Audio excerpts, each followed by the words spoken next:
These guys, they are battle hardened, tested, and ready. You know they know how to play themselves in Street Fighter. Street Fighter League Pro US, and it's only getting better. I'm about to pop off this chair real quick. Samurai has done it again! It was amazing, man. That was ridiculous. All business. That was good. Welcome everyone to Street Fighter League Pro US 2019 season number 2. I'm your host Rip, and if you guys joined us last week, we had a couple of incredible sweeps. We had Team Spirit getting swept actually by Team Gale. We also had Team Storm sweeping through the reigning defending champions in Team Inferno. But the legend of Samurai continues yet again as he got his OCV this time on Team Psycho. More incredible Street Fighter 5 action coming your way today. Let's send it on over to Tasty Steve and Vicious. Welcome back to Street Fighter League. My name is Vicious here with Tasty Steve, and we're back at it again for the third week of Season 2. And let me tell you something.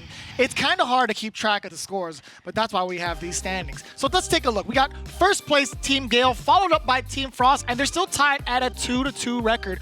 But again, it comes down to the wins and the rounds. Moving on, we got Team Storm taking it down with third place, as well as Team Spirit in fourth. Again, 1-1 for those teams. And in the bottom two, surprisingly, Team Psycho and Team Inferno. That's right, the reigning champs of Street Fighter League all the way down at the bottom, but it's not even close to over. It's only the third week here. And this is the way it will play out. Waseda-style 3v3 team format that cannot be changed once selected by the captains. They're going to play a 2 out of 3 set. The loser eliminated. The winner goes to the bottom of the queue to be recycled back in. And whoever remains at the end of that set will be the team battle victor for this week. And you want to get as many wins as possible because every one of them count as it goes towards this tremendous prize pool this year. We got first place taking $90,000, second place with $24,000, and third taking home $12,000 divvied up amongst the top 3 teams here this season of Street Fighter League. And it's going to be pretty insane because those stakes are pretty high, man. Well, everything counts. This week we have completely new team battles for you guys, and here is the schedule as follows. We're going to have Team Spirit up first against Team Storm. Fourth place versus third place. The second team battle we're going to have this week is going to be Team Psycho, still sitting on that 0-2, going up against the first place Team Gale. And of course, Team Battle 3 will be last season's champs. Team Inferno will be taking on Team Frost and the seemingly unstoppable Samurai. We got some exciting team battles coming up for you guys today. And if you were with us last week, you already know just how close this is going to be. But here we are. We have the two new teams playing today, and you see it right there. Team Spirit versus Team Storm. It's going to be CJ Truth leading the charge versus 801 Strider. Yeah, we talk a little bit about both of these teams, how they're all newcomers, except for iDom, of course, who was a former captain. We take a look also at last week's performance where Storm got a 3-0, solid 3-0 over the reigning champions. And then you had Team Spirit falling 0-3. And you compare them to week 1 where they pretty much went out guns a-blazing. They actually took down one of the stronger teams here and went 3-0. You know, it's kind of back and forth so far for Team Spirit. So, I mean, they're in pretty good shape, but they have a pretty hefty plate going into this match. Well, look, Team Storm has already been putting in a lot of work as follows. And I believe we have an interview with them before we get this team battle started. Let's take a look. Now, I know you guys are kind of used to seeing Rip around doing the host role, but I want to be the first to kind of like really welcome you to SFL. I know you guys had your initiation phase with the OCV coming from Mikey. You guys have been playing for 2 weeks. You guys are getting more familiar with each other. How did it feel actually taking down the champion team last week with a 3-0? Well, honestly, we were expecting a G ban. And they didn't ban G. They're saving that for next time. But makes sense. Yeah, as soon as we heard that, got happy, got ecstatic there, you know? Yeah, the Mika threw us for a surprise. Yeah. It's like, okay.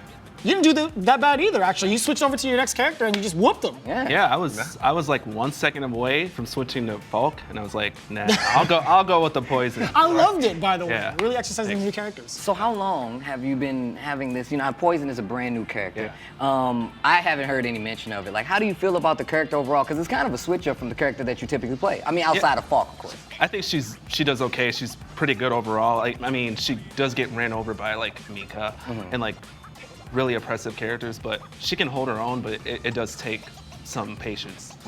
It reminds me of Sim, playing Sim as well, like kind of having Okay. that defensive slow.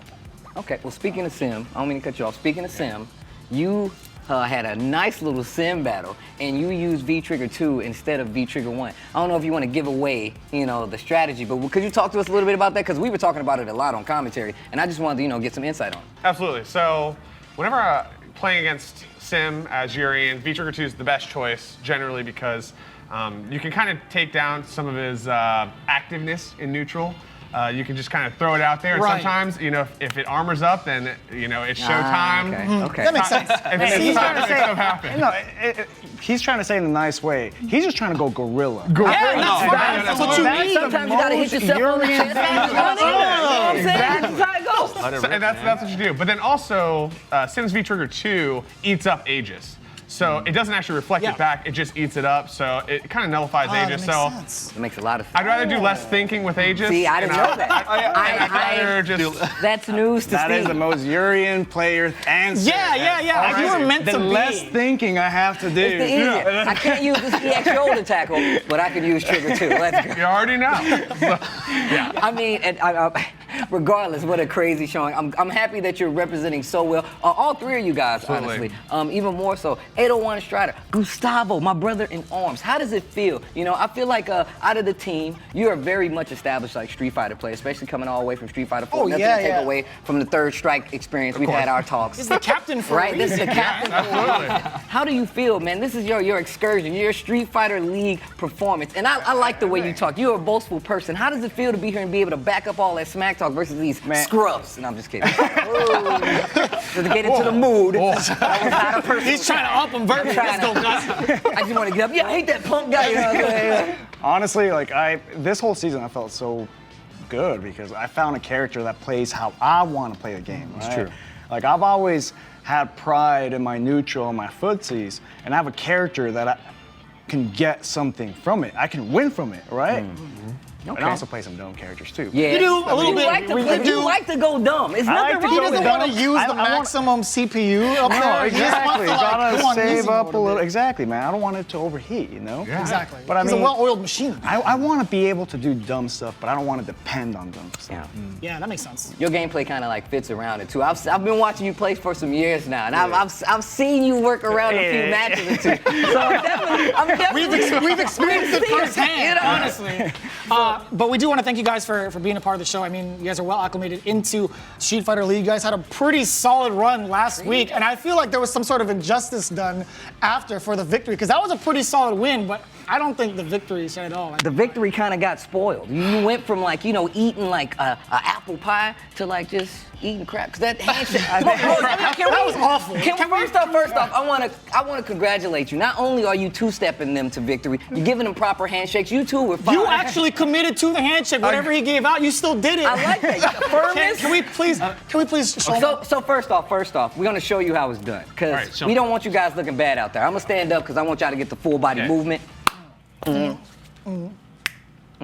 See that? That's a lot of sass. There was an option select. You see that? It was either that or boom. But a simple just Yeah. that works. That's a lot of It's stuff. good. That's a lot. Can we at least redeem ourselves? That's a I'm a lot. player. That's like way Yeah, too we're much Street work. I Fighter need 5 something. players. You have Man, so that's many like options. You got three to things. All right, come on, hold on. Let's need try this something one more with- time. One time. Your hand was shaking. You was nervous. All right, bring it in. All right.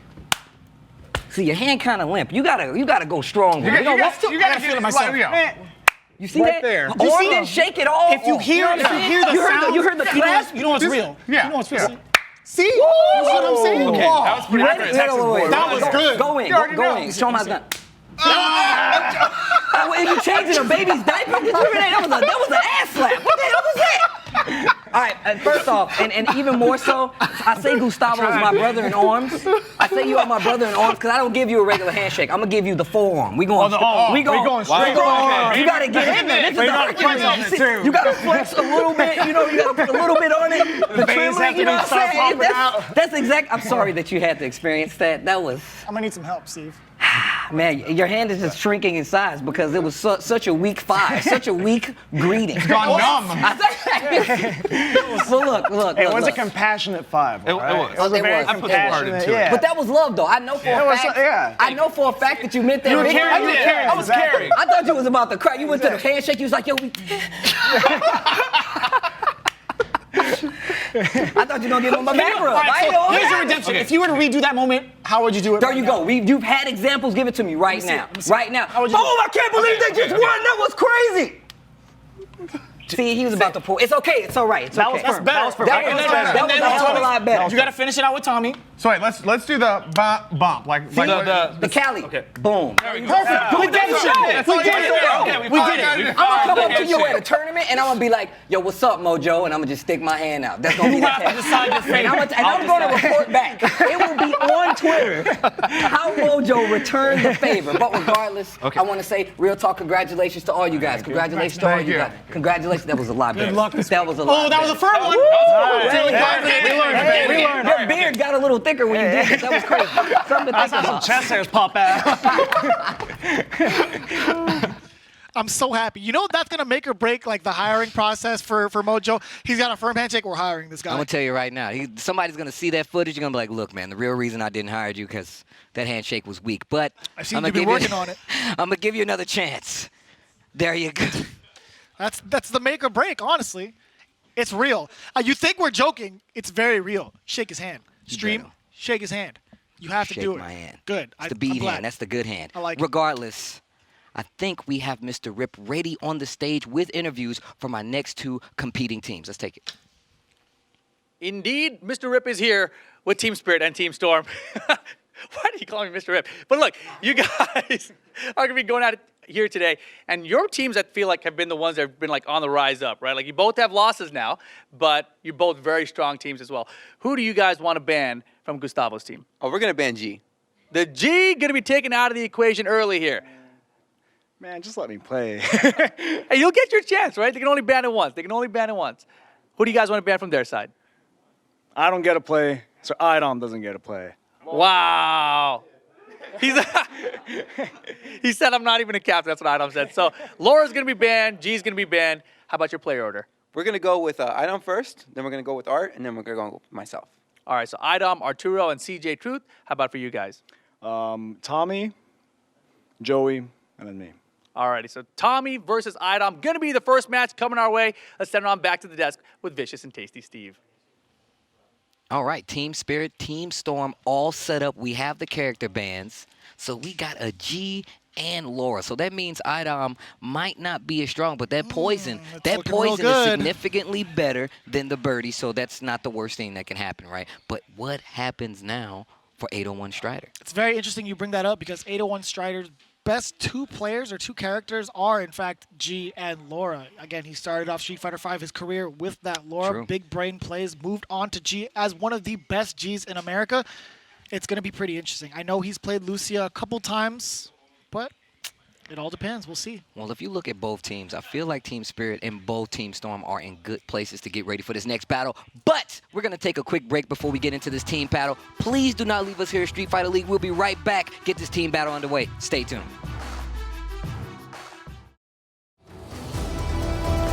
This is the path of my destiny. Come on! Hadouken!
Street Fighter League. Ladies and gentlemen, we already have the team battle set up. However, let's take one more look at the combating teams right now. Let's see those fight cards. I mean, Team Spirit versus Team Storm, both looking real good, but we're going to talk about the first two contestants. It's going to be iDom, who is nerfed. They banned his character. That's right. Versus Tommy Two-Step, who gets to play his game. He gets to do his dance. Let's take out the games and the wins, right? Two for two on the side, right, for iDom. He's 2-2. That means in a tournament setting, he would have already been eliminated. Same thing goes for Tommy Two-Step, but he has 5 wins on his side in these team battles, and he's also won more rounds. This is the first time these two guys are meeting, so of course there are no wins or losses, but here we go. With the ban on Laura, Poison is going to be the next character on the line for iDom, and Urian, man, the skin is so sick. It's one of the better skins in the lineup, honestly. The Donovan, easy choice.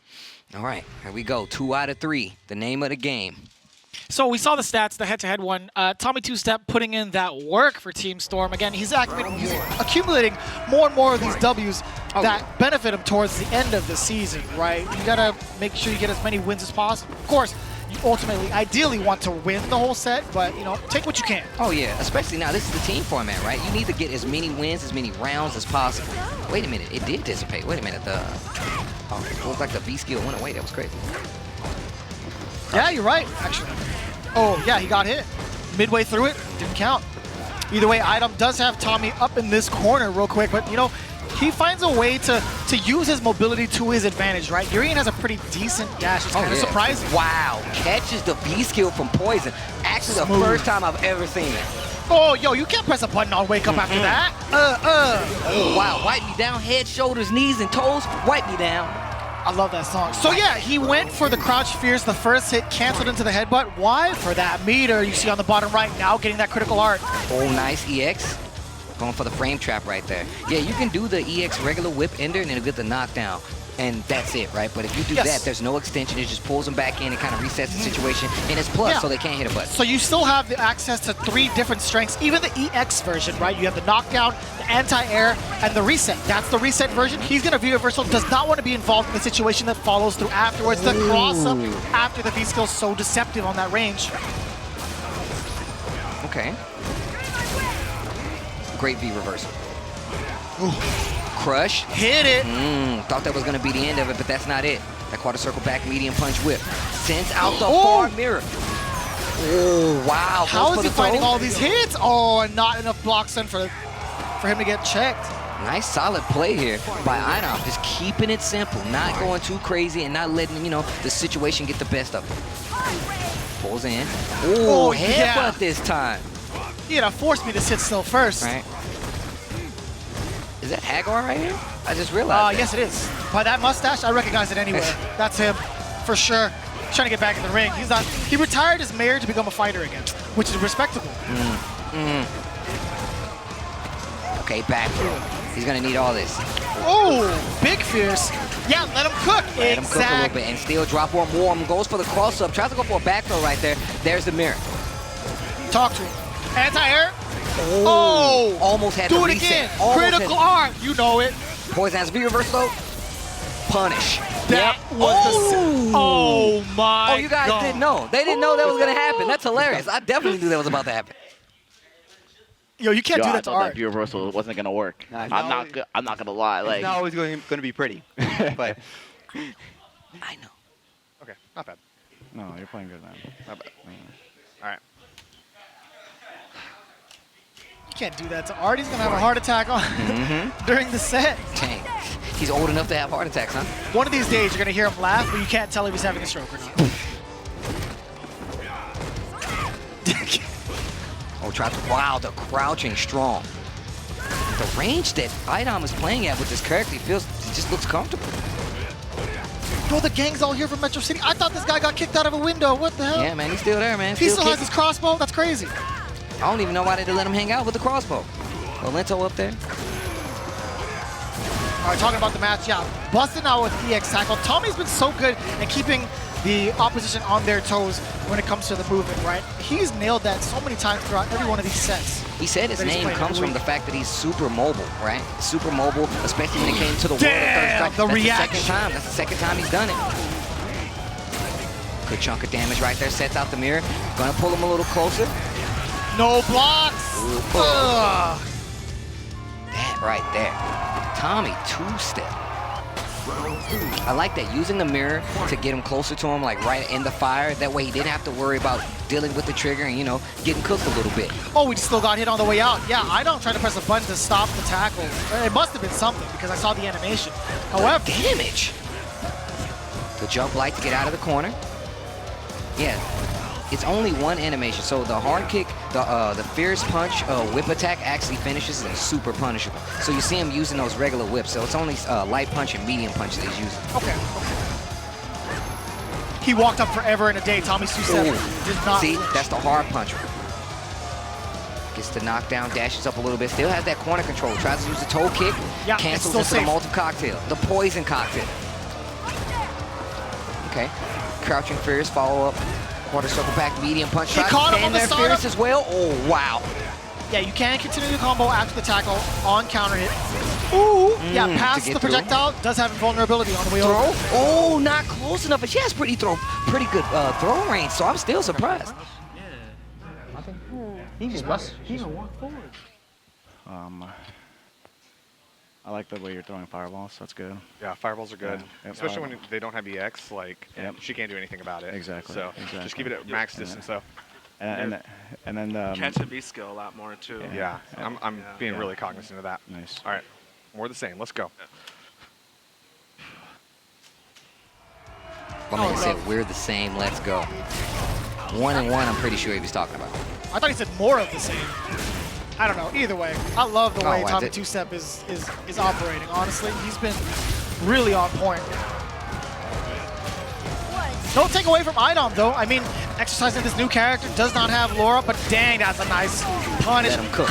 Letting him simmer. You see that? Did you see the damage on that? That is an insane amount of damage. Oh, anti-air, crouch strong. Oh, the reversal EX headbutt. Tommy two-step gets interrupted with the 3-frame jabber. Spins the rest of that trigger, gets a little more damage, a little gray light on top of it. I think so, in all honesty, but he didn't pull in close enough to get a full combo conversion. The crouching short and the conversion this time around. Tommy two-step. Practicing his straights at the gym is what it was. Bop, bop. 2 medium punches into the mirror, putting match point for Tommy two-step. Ooh. Finally knee drop. Man, the way he uses tackle. It's like such a fan. He instills fear into the opponent from moving away, right? And like He makes that you could stay have been that could have been EX tackles. So he's taking a lot of liberties with these tackles. Oh, the crouching fierce. Tries to move after that quarter circle back medium punch. Still nothing. And she just gets so many little ticks of damage because that V trigger. Very much a new mechanic. I like that. I like that. A little twist on the old. Wow. I like her having V triggers in general. It's cool to see a character come back to the series with in a new way. Yeah, right? with new iterations, right? With new tools. Oh, that's gonna hit. Meaty. He had the trade combo. Oh no. Yeah, done that's and it. done. CA is gonna be the one that gets the W for Team Storm. Clutch. Firm handshakes, baby. That was good. That was great. Not the match, the handshake. That was great. That was awesome. I like the way that looked. That looked really sturdy. No, but seriously, that was a really good back and forth set But between seriously, those you're two. gonna hit Right? with that? No, look. The fact that like iDom was still aware, still fighting back and forth versus Tommy two-step to try to keep it really even every time he got the edge. Tommy would always do something to bring it back, even with the amazing reads on the EXs to get through the fireballs and just a lot of like good frame traps to try to make Tommy move. He didn't take the bait, and that's what gave him the W. You know, one of those instances towards the end, it could have been a potential combo video. Oh, yeah. Seeing iDom actually bounce back from that mirror in that last segment, it was so close. And man, let's talk about that damage from that V-Trigger 1 extension. It's kind of insane. You know, iDom really taking advantage of the newness of this character, really exploring the options that she has. But it's not enough for a seasoned veteran like Tommy two-step. And the punish, and then it's, oh wow.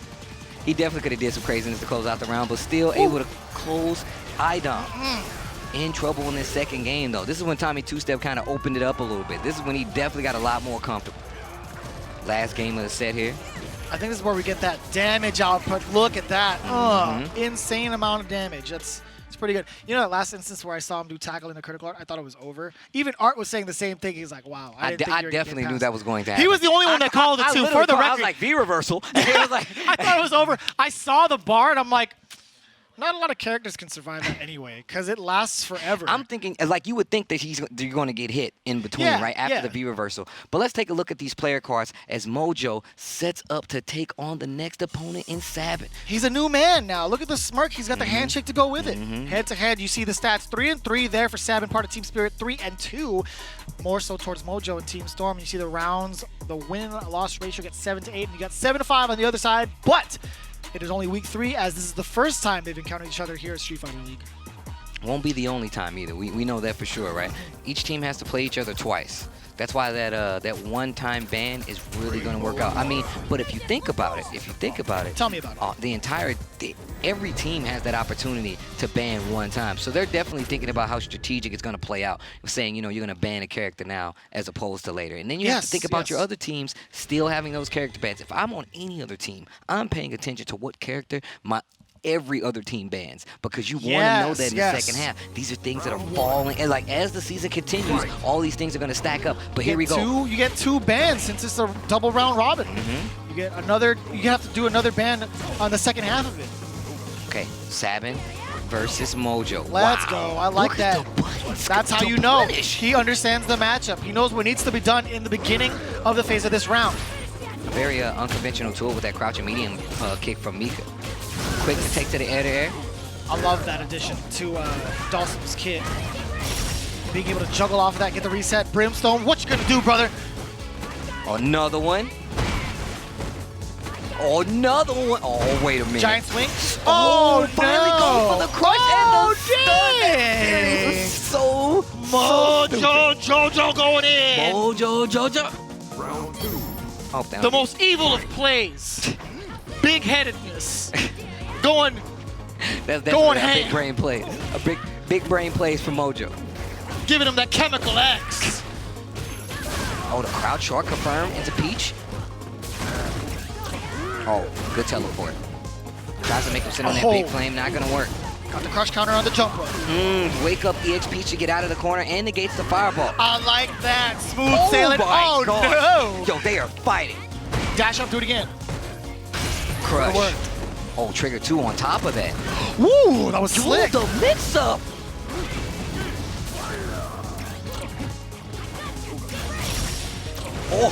Oh, no, we missed it. Completely, but that's not going to miss. That's going to be the end of Dawson. I actually... You're playing really good. More the same all day, every day. All day. All day, man. All day. Man, yeah. Gotcha. So it's like, I'm trying to maintain that half screen. So Yeah. Okay. Yeah. Dang, I got so unlucky. All right, but it's all right. Shrug it off. That shit happens. I like art, the composure. Shrug it off, that shit happens. Oh.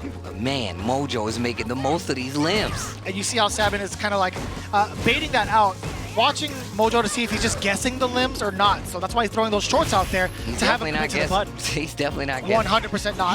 He's definitely not guessing. Punishing. Yo, Sabin is actually standing still at one point. He's like, yo, I can't afford these, man. These limbs are on layaway. What do you mean? Monthly payment? Oh, jeez. Okay, wait a minute. Oh! Oh, that was godlike. Young Art. Oh my God. That was gonna catch. Brimstone. We've seen this before. Nice backdash for Sabin. Now he's put himself in the corner. I like that. Yeah, the pushback from that combo. Yeah, makes Mika land on the trigger, takes all that damage. Not a lot, but it's still. Yeah, very, very small. Oh, big punish or decent punish? I like that. Taking back down to the ground just so he can get the anti-air steal. And teleports to get through Young Art. Check the memes. Look at the internet. I've been doing this for too long. Yo, he teleported in front of him. He teleported the intentional kick teleport in front of the opponent. Mojo finally making Art block a drop kick back to the Brimstone. Another one. Do it again. He tried to jump out of that one. Guessing correctly. Stun. Ow. Ow. And ow. Bring him to the corner. The gold bar. Fort Knox in the build. I mean, we interviewed this guy. He doesn't want to think. He's just going to keep you in this blender. He just beat himself on the chest. Just sometimes you want to go in. Plus frames? I feel like this just powers up Gustavo. Like 801 strikes, like, yes, more. Backing off just a little bit. He knows when his turn's over. I didn't think he was going to get hit by that. That was godlike. What a conversion. That is slick. That's going to be enough. Mojo getting the confirm. Is he dead? Oh, man, you knew it. Wow.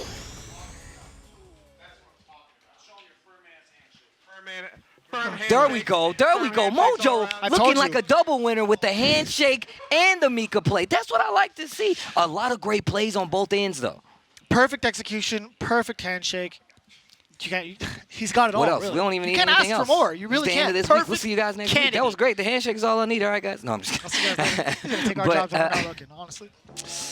Well, let's take a look back at that round. Mojo, well-versed He wrote the book, man. He wrote the book on this matchup. Look how he dictated the pace the entire time. I mean, just some of the calls, the counters that he was doing to some of the things that Sabin was trying to do to stop him, and just a lot of great reads. I mean, but on the other side, look at Art with some crazy comebacks. Nice anti-air situation right there as well. So good. Yo, Sabin, even though he was at a deficit. Teleport? Man, the teleport? And he leaned back in the seat. He's like, ha, I got it. Yo, the brimstone washing machine. Yeah, you know. Crush. No. Picks him up low. And you can tell right now. It was hard, dude. Honestly, Sabin actually had to guess in that situation, and it's just the nature of the beast. That perfect two. Well, look, Dawson is a very, very hard character to play no matter what, right? And I think so. I totally agree with that sentiment. He's a very high skill. He's an expert level player, a character. Like you're not gonna have some just random person come on and be like, you know what, I'm going to fight any character in the game with Dawson. That's a very hard skill to acquire. Arturo's still going to go down there. That is going to be the first loss on the side of Team Spirit, but here we go. Here we go. CJ, you can't handle the truth going up against 801 Strider. So let's take a look, right? Strider no longer has access to his characters, but that's not going to deter him from getting these Ws, as he has 5-2 compared to the Team Spirit captain, 3-2 in the games won. Let's go down to the rounds as well. 8-5 for CJ Truth, 11-7 from Strider. I mean, that just means he's got more games played, honestly. But as we mentioned earlier, it's only week 3. This is the first time these guys have encountered each other. It's captain on captain. All right. And that's Lucia versus exactly Karen. what we expected. The Lucia pick coming from Gustavo, and then the Karen pick from CJ Truth, who's actually shaped up to be a pretty good choice for him. I feel like his transition from Cammy to Karen has been a very seamless, effortless one, just because they have kind of similar buttons in the sense of the range, being able to confirm. Obviously, the main difference is that Cammy's anti-air options are significantly stronger, as well as the air approach, right? But that either way, CJ Truth has gotten a good amount of wins with this character. And standing medium punch pressure. Man, her walk speed is so good. I'm very interested to see how this matchup plays out in the long run, especially considering, like, you know, the walk speed between the two, the really good frame traps that Lucia has, and just like the damage output and the zone control as well. Oh, the crush, not close enough.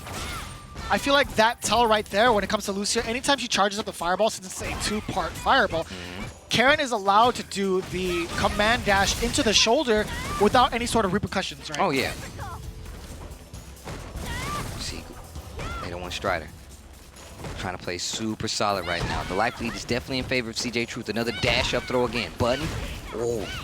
Starts up the fireball. Tries to get the slide in. Big time punish. Okay. That could have killed. That's right. He would have spent some of the meter. He should have just spent some of that meter. He definitely would have got the kill. That's definitely going to come back to bite you, right? I think maybe a crush counter combo off of Roundhouse would have been just fine. Get a Roundhouse, dash up in there, get a full-on combo as well. It would have built him enough meter to get critical art, guaranteed. Nice block there from CJ Truth. Oof. Checking that slide as well. She can block the fireball grounded anyway. You can down back that. Okay. It's not considered an overhead. Playing the splits this game very strong. Low forward gets the confirm in the Tinko. And I like that, yeah. Just inching a little bit forward, getting that activation out of the corners, 801 Strider. Back throw. He wants the corner. Wants the corner. Stand light kick to stop the start off of the offense. That cross-up jump medium kick is so stupid. Oh, he was trying to bait. Yeah, but if you commit to the run, you are going to get hit. Okay, yeah. Lots of meter goes Yeah, he's straight into the suspended. CA. All right. Okay. Good, very good. That's a good call. Stone still alive. That scaling was crazy. I think it was off of what? It was 2 V triggers for the scaling, and it was a V trigger combo. And that's significantly scaled going into V trigger. Told ya. A lot of hits, big scaling on that. Understandably so. 801 Strider paid the price for it, but he got the round. Threw it. What were you just talking about? He was saving that meter. She can traverse fireballs very well. She can just with or without traverse the meter. screen super fast, Yeah. especially with EX like that. She can get in there really fast, so you got to be careful, especially if you're a fireball character. Yeah, even so, like Lucia being able to cancel it, not committing to the second part. Wow, that hit! She could still shoulder through that. Maybe even Rasenha, probably. Oh no, I think Rasenha's a little bit too slow on that. Yeah, it's that's quick. Back throw. Dash up back throw to get through. Spins EX meter, goes straight into trigger, and that's gonna be game number 1 on the side of CJ Truth. Spin that wheel. I like that a lot. A lot of mental energy. She got to save it for later. Yeah. Yeah, no, honestly, Yeah. just- Yeah, it's autopiloting. I just wait him out. I kind of Yeah. So he can't react to fireball whenever you have whenever he doesn't have meter. You can do fireballs more freely, but then he can do Tenko. Yeah. I mean, he played solid overall, so just keep it tight, you know. Yeah. I mean, they're not wrong, right? There was a lot of situations that he could have cashed out, right? That first round was definitely his, right? 3 fireballs in a row to check CJ Truth. I like that, yeah. So he's opting to go for the fireballs just to see how CJ reacts without meter. Now that he has that info, he's going in. The bait, exactly. That was a really good bait, and made him spin his trigger already. That crouching medium kick, uses that gun smoke to get in. Not able to make anything happen. Here comes CJ Truth. Nice conversion off that crouch jab, going into crouch strong and immediately into the gun smoke forward throw. Check the wake up. Slide? No, side switch. Okay, CJ. He wants the corner. Forward throw. Uh-oh, wait a minute. CJ. Gun He smoke. went raw, but you know why? Because he's going to cancel in the trigger. He did it last time, too, so hey. Big brain plays. 801 Strider, again, just trying to cool down the machine. He wants to autopilot as much as possible. They're part of Degeneration Storm. Hey, he said it himself, man. He likes to go dumb, just a little bit. Just enough to get the job done. Yeah. It's just enough. Just enough to get the job done. Wow. Almost was stuck on stupid there. I gotta be careful. You can't do that.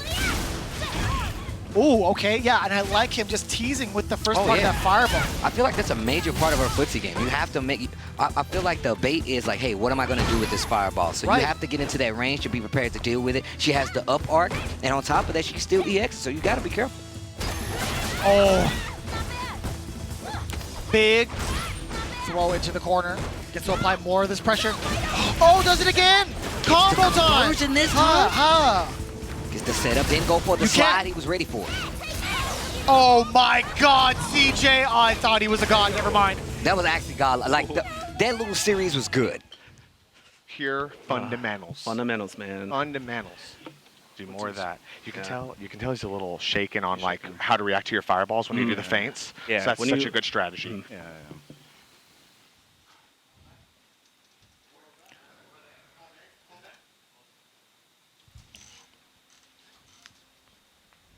Man, Team Storm is ramping up. It's a pretty big deal for both teams right now going into week 3, as they are tied so far going into it. The counter hit, gunsmoke, kick extension. Okay, 801 Strider. This character just came out, bro. Yeah. They've had a few weeks to kind of figure her out, right? that's true. He's Been learning playing as for he a few goes. weeks now. You're right. Okay, yeah, and I like that. Using the roundhouse version because it is the fastest in terms of speed. Like the recovery of it, the way the distance traveled. Man, those feints. Okay, Ooh. said you had to be careful. Back throw.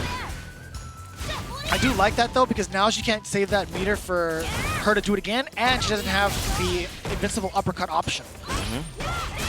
But to no avail. Karen's a battery. She's actually a walking battery. It doesn't even matter. Admit to it. The other side. Looking for the jump EX with Senha. CJ Truth trying to start the run back. Yo, CJ's demeanor right now. This Oh, is yeah. the angriest I've seen it. The smile is gone. My man's trying to win. Mr. Positivity. channeling his Dark Hado. Evil truth. Evil truth. I actually think your breath stinks. Oh no! Our friendship is actually alive. Oh, donk. Oh, the low crusher. Oh, side switch. Wake up EX. We haven't seen that all set from 801 Strider. CJ Truth. Tick throw. Gun smoke. Not punishable. Ugh. Oh, yo, that's invincible in V-Trigger 1. You treat it as if it were the EX version of it. It's exactly what that is with V-Trigger 1. You would get the enhanced version of all her kick moves. Oh! Yo! The confirm off a low fort. Committing to that gun smoke is a big deal. That's actually a big deal because if you don't, you just said yourself, if you don't hit a button, you're stuck in that run and you can't do anything. So you can definitely be punished. Yeah, even being able to cancel the gun smoke with the back option, if you just press back, she stops in place. Kind of like Ken Run, you know? But it's still highly punishable. Oh, counter hit right there. Ooh. 2-hit fireball, V skill. Karen just got that V reversal. I love how active it is. Oh, yeah, so he's been teasing with this fireball. CJ Truth has been pumping away, trying to get past it. Oh, standing roundhouse, a trade. That did more damage for to Lucia, excuse me. Oh boy, a big one. That was the roundhouse flame kick. Yeah. Oh, another one. Again. Almost. Okay. Oh, the backdash. That was slick. Oh, yeah, not quite. Still a lot of life to work with. I think 2 more touches. That's 1. Now you are in kill range with Karen. Yo, Gunsmoke, you're dead! Oh my, he just did it. He actually just did it. No hugs needed. No handshakes needed here. Just wins. Wait a minute. There we go. Let's go. That's a win in itself. That is a win. That's how you put the icing on a victory. You win and then you shake his hand. Yeah. Yes. I feel like we're a part of that win. We taught him. We taught him won that. We taught him that. Let's go. Let's go. Okay, no bias here. No Either bias. way, it was a great match. I think CJ Truth still had That was a the joke, opportunity to get that one touch, and Karen very much showed that character to do so. But man, Gustavo catching that V skill. He did it 3 times. Every round he did. Remember, the first time it didn't work. The second time it worked. The third time it worked, and it gave him the match and the set. 8-on-1 Strider. Man, Gunsmoke V skill is pretty good. It goes into activation too. Man, 801 Strider developing this character week after week, man. You know who I feel like actually did that? I feel like that was Tommy Two-Step. He said, yo, those fireball feints, and you went crazy with him. I was like, I don't know what's about to happen now. He was just walking back and forth feint. I can't believe that didn't hit, by the way. Oh yeah, the critical art through the fireball. Either way, if CJ Truth had hit, he would have tied up the rounds, but I feel like that momentum shift could have easily swung in CJ's favor for the rest of the game. But again, he was still fighting tooth and nail at the very last second, but 801 Strider putting everything on the line. The gamble's taken. Look at this. They worked so well. He's so good. Okay. Oh, and the confirm was nasty. He's committing to it, and he's committing to it. That's what's crazy. The Terminator. He scanned it. Gunsmoke, kick, trigger. That is so good. Hey, we're learning. We're learning. We're getting that. This is actually pretty good. That was a really good set between Team Spirit and Team Storm, and I believe we have Mr. Rip ready on the stage with the interview right now. I'm here with the winners, Team Storm, back-to-back sweeps, moving up the leaderboards. You guys got to be feeling good about that one. Of course. Of course, man. Well, you want me to say nah, I feel terrible. Oh, yeah, I was just asking, you know? No, it feels great. Feels great. Did you have that strategy? Is that what you expected to happen the whole way through? Pretty much. We expected the G ban, so we banned Laura. And yeah, it came down to that. It's even the player order, like we guessed it almost right, almost entirely correct. And then the pop-off at the end, you know, you got the hug, and then you got the handshake, back-to-back. We got it right this time. You got it right. Yeah, shout out to the training, man. The boys all training. Steve's proud. That's all that matters. Steve is very, very proud. Well, congratulations, you guys. You guys are moving up the leaderboards. I'm very happy to see you guys doing well, and we'll send it back to the desk. Okay, okay. Not bad. Back-to-back sweeps. D-Generation Storm is what it is. D-Generation Storm. D-Generation Storm. Like lightning strike.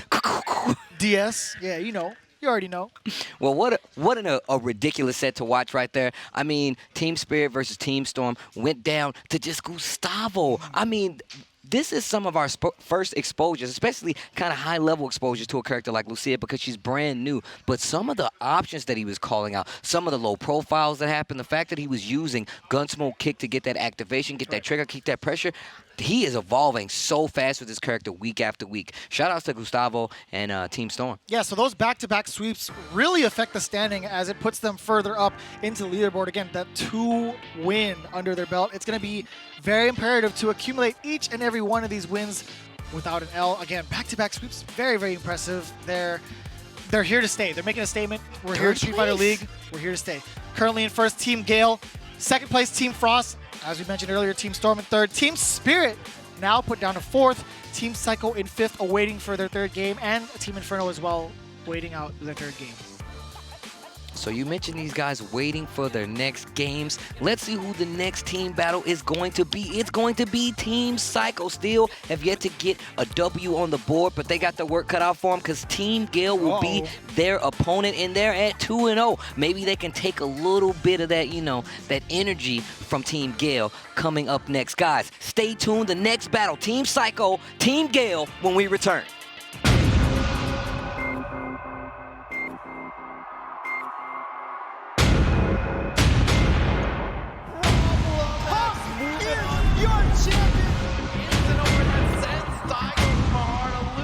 Bracket. Final team in grand finals. That is it. Last game, last set. Is this for the killing?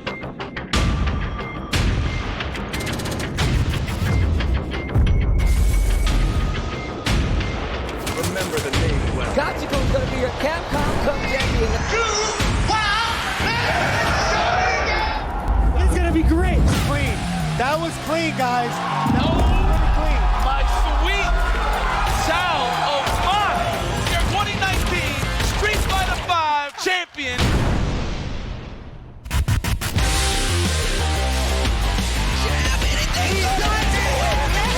With a huge turnaround over Team Gale.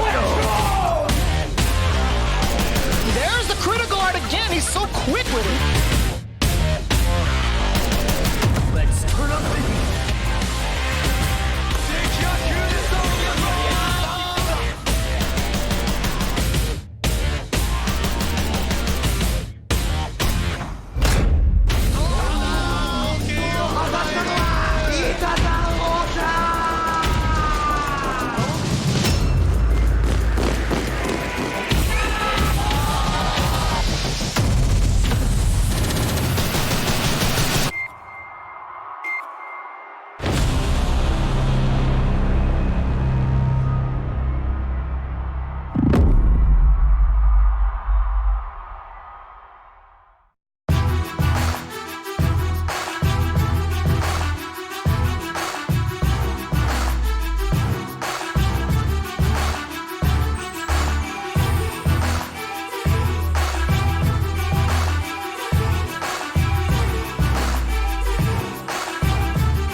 Welcome back, Street Fighter League Season 2. We're in full swing. What? What's wrong? That was great. That was great. Oh, okay. You can't do that. I scared myself at that one. But look, welcome back, Street Fighter League Season 2. We already had our first set on the team battles this week, and we have another one for you guys already set up and waiting. Let's take a look at the fight cards. Of course, it's going to be Team Psycho, who is yet to cash in that victory, versus Team Gale, who is doing significantly better. I mean, I feel like they're one of those teams that they have so much experience, and I say better because I feel like since they came up second place, to Inferno, I feel like they have a lot more collectedness about them now, and they just seem so much stronger when it comes to the team format. Yeah, I mean, they got their redemption right off the bat here at Street Fighter League, and again, they found that sort of cohesiveness in a team that we kind of expect.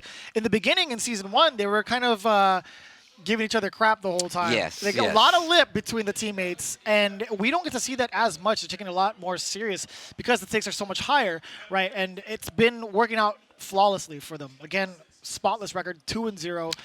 On the other hand, Team Psycho, they're they're trying not to live to the Psycho curse. Rip's brought it up I a blame couple Rip weeks. for the Psycho curse Yeah, name he's brought it up a couple altogether. weeks. You know, he was very, very close against Samurai and Team Frost. It was down to the last Yeah, game, that's last true. round. So, I mean, the curse is only real if you believe in it.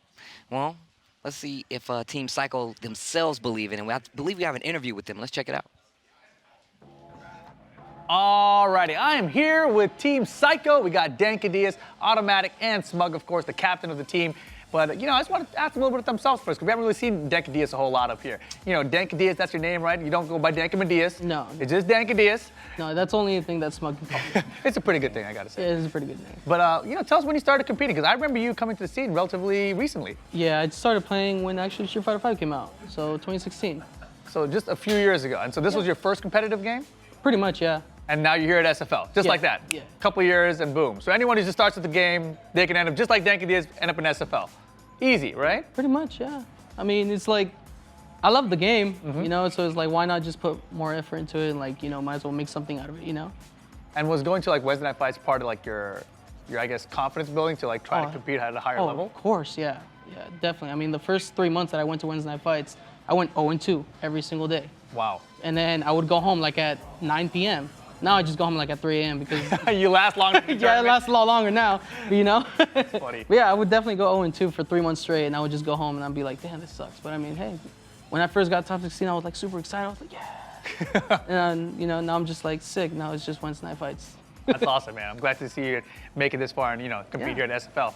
And moving on to you, Automattock. And just tell me really quickly, you know, how did you transition from, you know, being more of like a competitor, you know, like Street Fighter 4, Third Strike days, to where you are now with like more like content production? I just love figuring out how things work and what drives people psychologically to make the decisions that they do. And you do that in the fighting games. Right. And also, you meet amazing people. So you have this amazing, like all these moving parts that come together. I love it. I just love meeting new people and playing these things. No, I love your Twitter too, because that's, you kind of go into the depth of the game, right? You like you say, this is a frame trap. You know, you go really deep into it. You say like, these are things you can do. These are situations they put you in, and this is what you can do out of it. Because you need the blueprint first. Before you can enter into the psychological part, you have to know how things work first. And then if you don't know how they work, if you dismiss it, then you're not going to have that. It's going to further enhance your ability to do that. Man, I like the words you used there, psychological and enhancement, because you guys are Team Psycho. And I gotta say, Team Psycho right now, you guys were trying to tell me there was no curse. Oh. There is no curse. Oh, you don't see us fighting? I see you fighting. I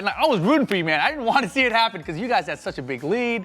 But last time around, Samurai came back, he OCV'd you guys. What happened, Smug? You were close. You were so close. You know, my feet hurt. That's what happened. That's Your why feet it kind hurt. of threw me off. Yeah? You know. You're undercooking those mama jams, man. That's why I lost. My feet hurt. That's what happened. Are your feet feeling good today? I'm all right now. They're much better. It's better. All right, because you guys got a hard opponent. You guys got Team Gale, NuckleDo, RobTV, and Shine. Try hard team, but it's all good. It's a very try-hard team indeed, but they're on fire right now. You know, I really feel like their team synergy has come together. They've been here before. You know, they've had all that time to work together and build that camaraderie from their teammates themselves. You know, how are you guys coming together as a team? You know, how do you feel things have gone so far? I feel like they are definitely going to worry about us because we both are, it's like we both have like many different characters we can choose. So that's where it gets competitive. Let me ask you this too, because you've been bouncing between G and Balrog, right? And we saw in the last that you're using Balrog. Who do you feel is your true main, and which one do you want to use going forward? Because you obviously have a lot of success as Balrog in tournament. I feel like my true main would still be Boxer. Yeah, probably. that's what I feel like at least. Yeah. But I want to ask you, just to no, get your but side of it. I still play G. I think I play G more, but I still feel like deep down I still am a Balrog player. You know? All right, man. Well, best of luck to you guys. You guys got Team Gale coming up today. Not gonna be easy, man. I think it was Chocolate, man. Chocolate Voodoo Curse. I'm gonna put it on him. That's what it is, man. Team Psycho, good luck, you guys. I feel like the more he talks about the curse, the more it's going to happen. And Right? the more the captain's He's going to willing believe the it. curse. Honestly, it's cook or get cooked for all these Mama Jammas. I'm really eager to see what the team choices are going to be, and Rip is standing by with those answers. Will the curse continue? We're about to find out. I'm not saying it's gonna happen, Smug, but it's not looking good. Tell me, who do you want to ban from their team? I don't like Karen. Karen? Yeah, she's not playing. She's not gonna be played today.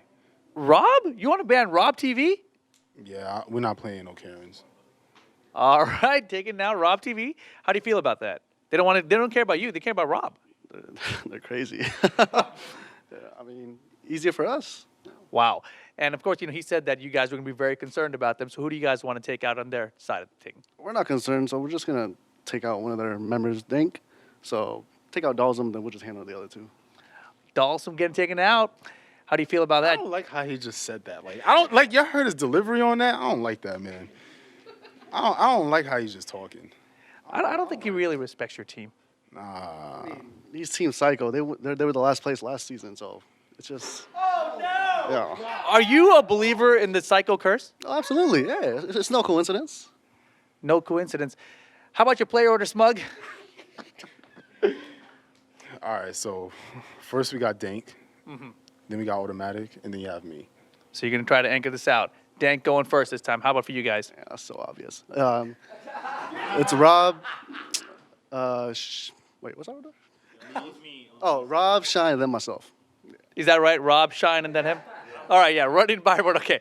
So Rob and Dankadillas going to kick it off with these guys. Let's send her on back to the desk. That was a brutal interview. That was actually the most That's Rip, man. He just like disheartening punching interview. people in the throat Dude during straight the up interview. is like, yo, I've been here before. I've witnessed the curse in person. In fact, I helped contribute to that curse by beating them down season one. He put his own strand of hair in there. He's like, you said psycho curse. Let me just boom. I can't. We I gotta actually keep it couldn't do going. that. I don't know why I tried. Yeah, But I'll tell yeah. you what. This is the second week in a row that Dankadillas actually got banned because last week the Dalsum wasn't in play, had to use a different character, but he's got a good amount of characters under his belt. We already saw his fight card. He has a lot of characters that he could potentially play. And on top of that, he's going first. And they've already stopped RobTV from getting access to his character. But he still has the Guile on deck. That's what I was thinking. So Yeah. it could go either way. However, I feel like Dank has a lot of experience in this matchup regardless. We just heard his interview. He talked about Wednesday night fights and how he had to work his way up. How do you feel? What do you think how do you think he's going to fare? I think he's going to do just fine. He's got plenty of practice with every single character he's touched. He's had his hands on, right, with especially Blanca being one of them. I think we might even see Blanca today compared to like the other characters he had because he's used that character before at the Capcom Cup qualifier. He got second place with that character, so I think he's going to be just fine. And I did talk to him a little bit outside. I was like, yo, man, if you opt to go Blanca, is that something you're comfortable with? He's like, oh, yeah. I doubt these guys have had practice against this character. There's not many people that have had practice against Blanca, and to be completely honest. So I wouldn't be surprised if a lot of people come like, yeah, I just didn't know what to do. Yeah, but either way, looking forward to the matchup between Psycho and Gale. Hopefully, Psycho can get themselves on the board, but it's going to be pretty intimidating as, Team Gale, returning team, 2-0. We'll see how it works out in the break after this.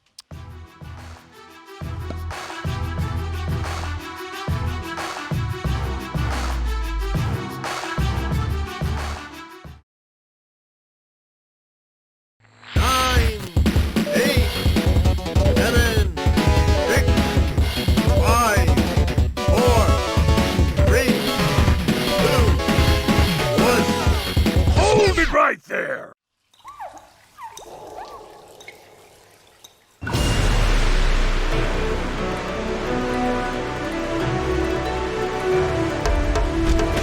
The main event! Your show!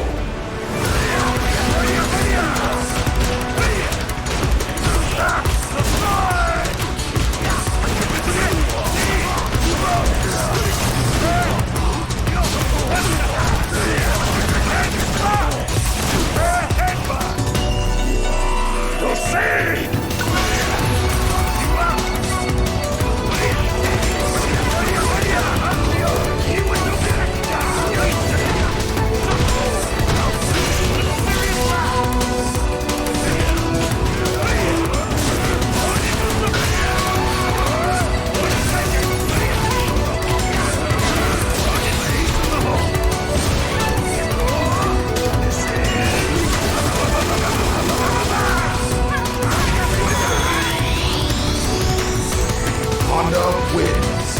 Honda Cento Grand Reopening!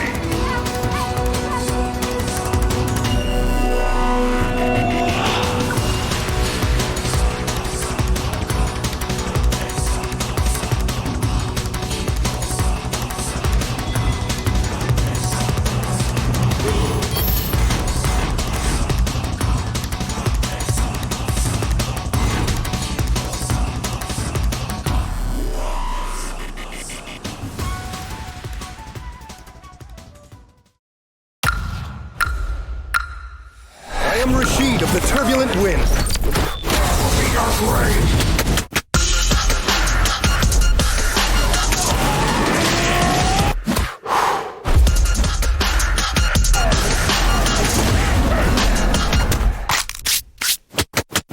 Rashid wins.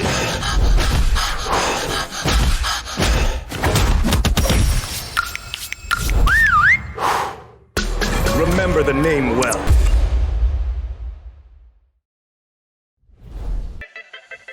And we're back. We got ourselves quite the matchup. We got Team Psycho going up against Team Gale. I'm pretty excited because, honestly, I want the curse to be over. I want to win for Team Psycho. I'm not trying to be biased. Don't get me wrong. I just want to see the curse broken. I'm pretty sure Team Psycho wants to see the curse broken as well. But now the more people talk about it, that means it's more active. The more you talk about curses, the stronger they become. You give it power. I 100% blame you talk Rip. about I 100% blame Rip. Yeah, the more you say the word, the stronger it gets, really. And we don't want to see that. We want to see instead Dankadillas go up against RobTV, Team Psycho versus Team Gale. Again, let's take a look at the head-to-head scores. 2-5 for the young man, 4-2 over on RobTV's side. I'm in a pretty good position here. 4 rounds won for Dankadillas, 10 losses, and it's the complete opposite for RobTV, doing real well. Again, this is only the 3rd week, the first time they've encountered each other, but in this case, both of these guys have their main characters banned. That's going to be the hard part about this, right? But however, I mean, RobTV still has a couple of characters. He still has that Gal, which is not banned. We talked about Blanca being an option for Dankadillas. He still has an Armika as well. He has that Urian as well that did pretty well when we saw it get to play. I mean, it could possibly go either way, but I feel like RobTV, he's already shown us, especially during Season 1, that he's capable of closing out with more than just one character. Yeah, so I'm pretty sure, if I heard correctly, that there might be a blind pick situation. We do have the TOs on deck to make sure that the dignity of this tournament remains intact. The dignity of this They want to make sure that the picks are honest and they stick to it. So, Dankadillas is putting in his option. RobTV also had his option put in. Now it's time for the reveal. Boom.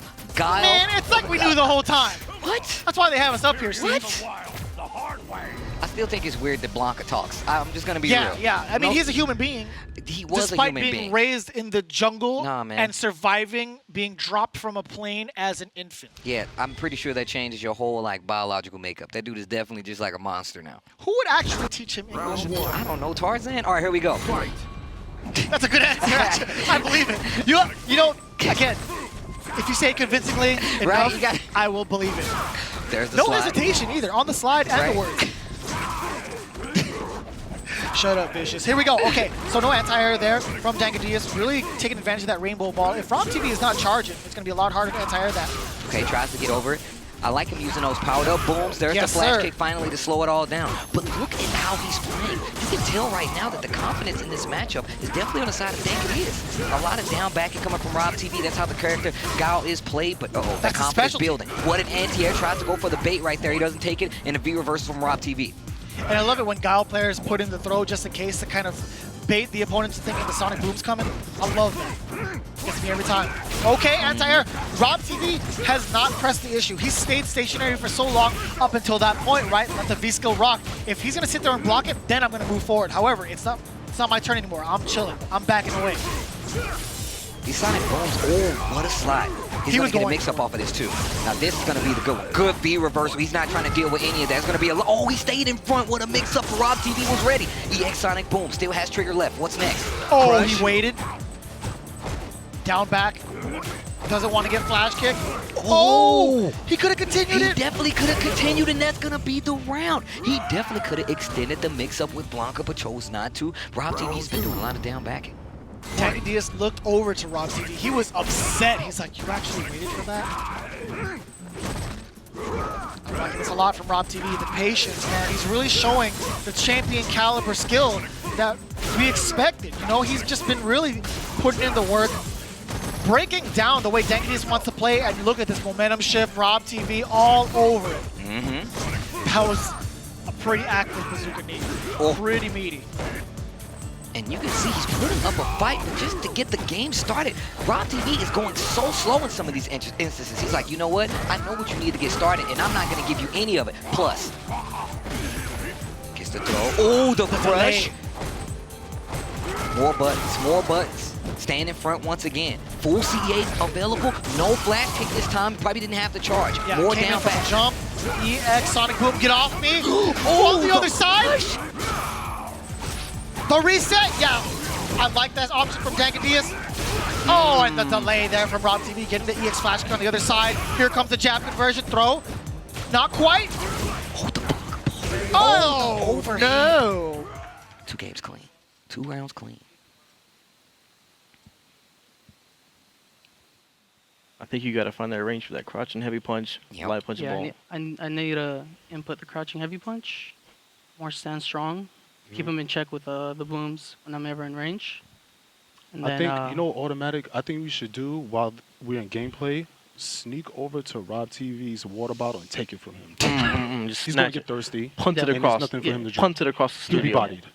Yeah, he got to stay hydrated. Just do it. Do it. On the low. Restore When his the hydration. cameras go to the other person, just do it. What's your answer for forward heavy punch? I like how Automatic went for the strategy and then immediately Smug's like, no. Let me lift it up the spirits real quick. That's exactly how Toy was when he was captain of Team Psycho. History is definitely repeating itself. Why would you say that? Why would you say that? Listen, man, he did it to himself. I'm just calling it how I see it, right? Okay. Oh, he's getting a little better with that crouching fierce. Ooh. So Dankadillas' main objective is to kind of check RobTV when he's in that space with the normals to prevent RobTV from throwing out the booms. But man, he's been changing it up too, throwing out the normals instead. To get under the Sobot. No, you're right though. Just changing up a lot of these movements, the timings, just to throw them off, and it's, oh man. RobTV is making this almost impossible. He's making it look impossible in some of these situations. Oh, I like that. Yeah, Dankadillas lets it rock. That was plus frames and he let it rip anyway. I like that. RobTV stealing it back from Dankadillas in that instant. Dank spent the meter for the electricity. That's going to leave him at advantage. But RobTV, he had meter himself. Let it rip. The thing about this Blanca pick right here is this Guile still gets access to all of his tools no matter what. If you cross him up, he still has flash kick. So if you commit to it and you do it wrong, that means you're in trouble. He also still gets boom. So if you're full screen and you miss a rainbow ball, he definitely can challenge with that. But this round looking a little different. Life lead in favor this time of Dankadillas. Ever so slightly, right? Yeah, because of that gray life now accumulating. But he does have full critical art, so he's going to have to spend these resources. Oh, that was a big roundhouse taking a ton of damage. And that you was the can't setup. do That was the setup that he was just talking about. He's like, I'm going to use standing medium punch to keep in range for the crouching fierce. Tried to do it, and RobTV instantly had an answer. Okay, gets the throw. Dankadillas needs this round. He needs this round or it's not going to work out. I like the bait right there. He's trying to get him to flash kick so he can get some big damage to the throw. Anything else is going to do it. No CA available. Oh, wow, that definitely would have offed him. Definitely would have offed him. I like that. Going for the weakest option possible. That way you're not going to get big damage. He still has trigger. Oh.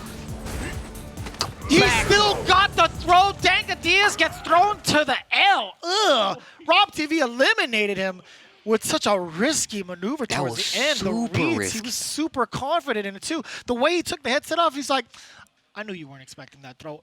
RobTV plays, he has these 2 different characters. Like, we've watched him play Karen an entire season, and I know his Guile is strong too. And he has 2 completely different play styles with both of those characters, and it helps him so much. When he has Karen, he's like, yeah, I can go button crazy because I got the walk speed and I got the buttons to back it up. With Guile, completely different. He's like, I will down back to the end of the earth. And in this matchup, I mentioned it during the set, like, you don't have to worry about too much because even if he goes for that cross-up, you are down back. You can still have access to both of your tools. The minute he switches, you just let that flash kick rip and chances are it's going to hit. And you saw a couple times thinking he has baited it out, but it didn't work out in the end. Yeah, even if he wasn't too familiar with the matchup, the way he played in general was a fail-safe from any sort of risky maneuvers that Dankadillas presented to the table, right? He's like, all right, if I'm unfamiliar with this situation, I'm not going to overcommit. I'm going to just stick to what I know and take it down. And he did that almost effortlessly towards the end of that set.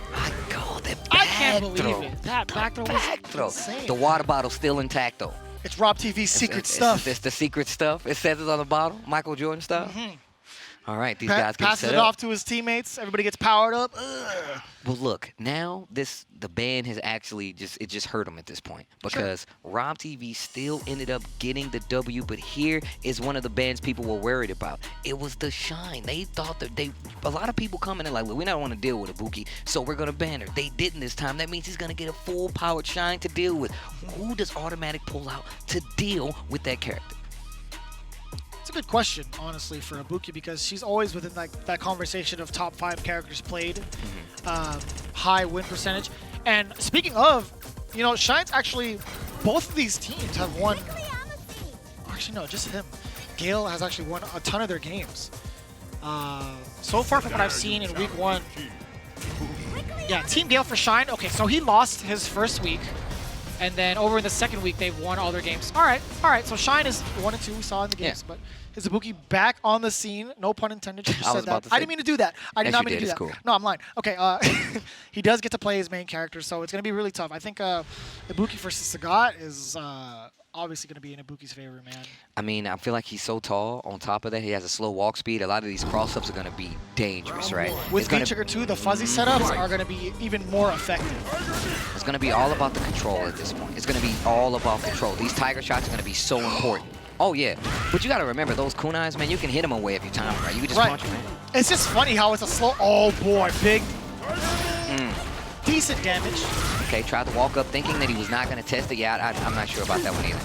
Early V reversal, and I feel like Automattock plays so fast in some of these instances. You got to be careful, especially versus a character like Ibuki, who's gonna walk up. She's gonna disrespect that space.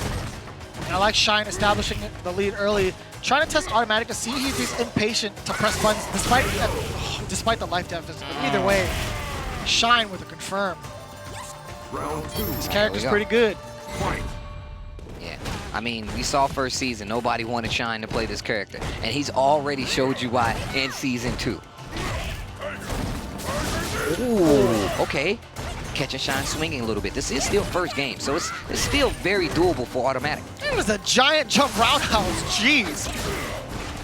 Catching Shine on the way down. Shine actually opened him up and got the side switch as well. Automattock trying to fight. Oh, he tried to car uppercut. Missed the input. Oh, wow. Ooh, these buttons working out so perfectly in the intro. Oh, you're paying the big price on that. Crush counter combo, 2 roundhouses? Oh, you're... Man, this is what I was talking about. This is exactly what I was talking about. Those mix-ups are going to be so much more potent because of that Sagat hitbox. Still alive, though. There's a lot of scaling on that combo. Took virtually... I would have DP'd this man to death. You would have... Tiger! I would have been in the air. Yeah. Oh, hell no. That shit was cheap. It was like 2 kunais. The way it hit, it was still plus, yeah. That's not fair, Shine. Shut up. All right. Let's go. Run that back. It's not that bad. Okay. That's what I wanted to see. That's what I wanted to see.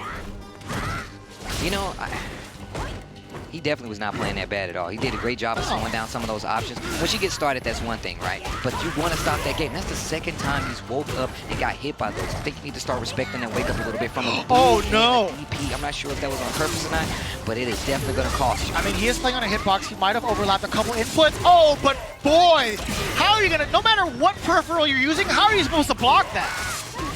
Even the hitbox can't save you from that one. Oh! You better.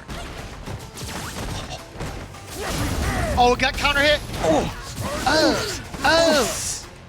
Back throw. Oh, the conversion! Oh my God. All I gotta do is hold it. It's gonna do it by itself. Automatic. Automattock. I can't believe it. Automattock. Let's go. Oh, it's not. He says his name. I apologize. Let's go, Automattock. That was crazy. Let's go. I want to see more fireballs. Make them spin some of those kunai to try to get in. You got to control their range, man. Sagat, that's what he's made for. He's supposed to be a wall. It's a little harder versus a character like Ibuki. Unbreakable. Or excuse me, Unblockable. I was talking about the movie. Okay. Hey, that's one of my favorite movies of all time. Yeah, Back like to the Mr. match. Glass? Yeah. Oh! Yeah. So, cancel into V-Trigger 2. I mean, there is some sort of durability on V-Trigger 2 for Sagat, but it's not enough. It's only one hit. It's only one hit. I want to see smaller buttons coming from Automattock. He's getting hit on some of these big button returns, and he needs to slow it down a little bit. Text to throw, block the V skill. Oh my, that was the sick. exchange. Yeah, so you saw Automattock come down off the neutral jump with roundhouse, and Shine called it out. The up back's not helping him out. Automattock.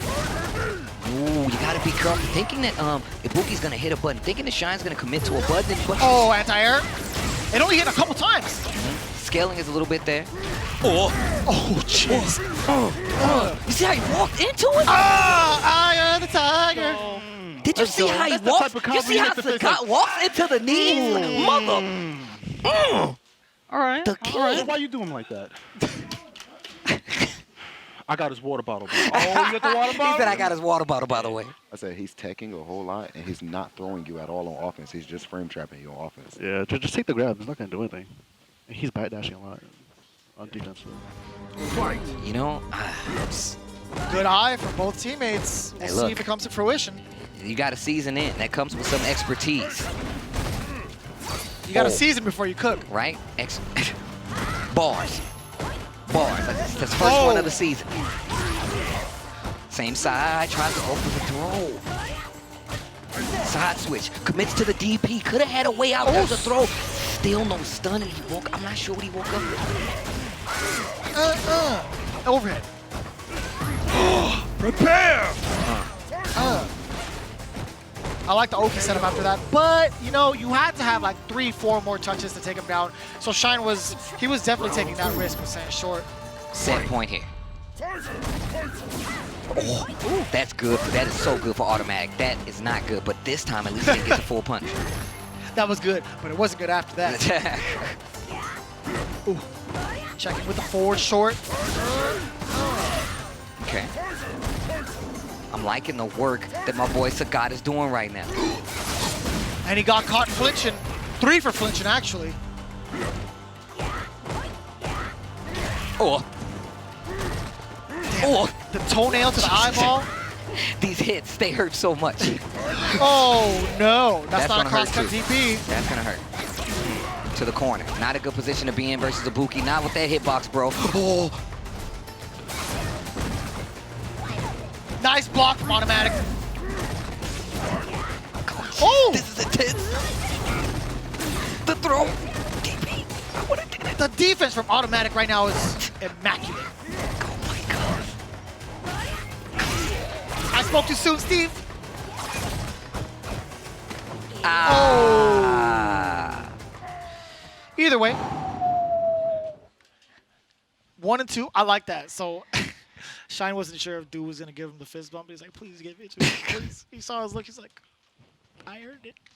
Look, all I know, what a good showing by Sagat. Automattock wasn't able to close out right there. I feel like he needed one. If he would have had one more game, I feel like that would have got a lot closer. Sure. Automattock's ability to pick up on like patterns and just, you know, singling out the tech that he needs to stop somebody, it's definitely coming to the. So you can definitely see why he's such a strong opponent. Every round he made small adjustments to get that advantage back. Worked out because he got a game on the board. But this is this is the right direction. I love to see Automattock going. Not gonna get him that W, but still the right direction. Yeah, we still have plenty more weeks to play here at Street Fighter League. He's cleaning it up each and every time. Oh, yeah. Even in that set, right, he got that W over Shine the one game, and it's still on the board, right? You need every one of these wins to make it count. Let's take a look at how it all went down. And Automattock, man, I'm telling you, his defense got better and better. But with Shine and his Ibuki, that jump actually got him killed.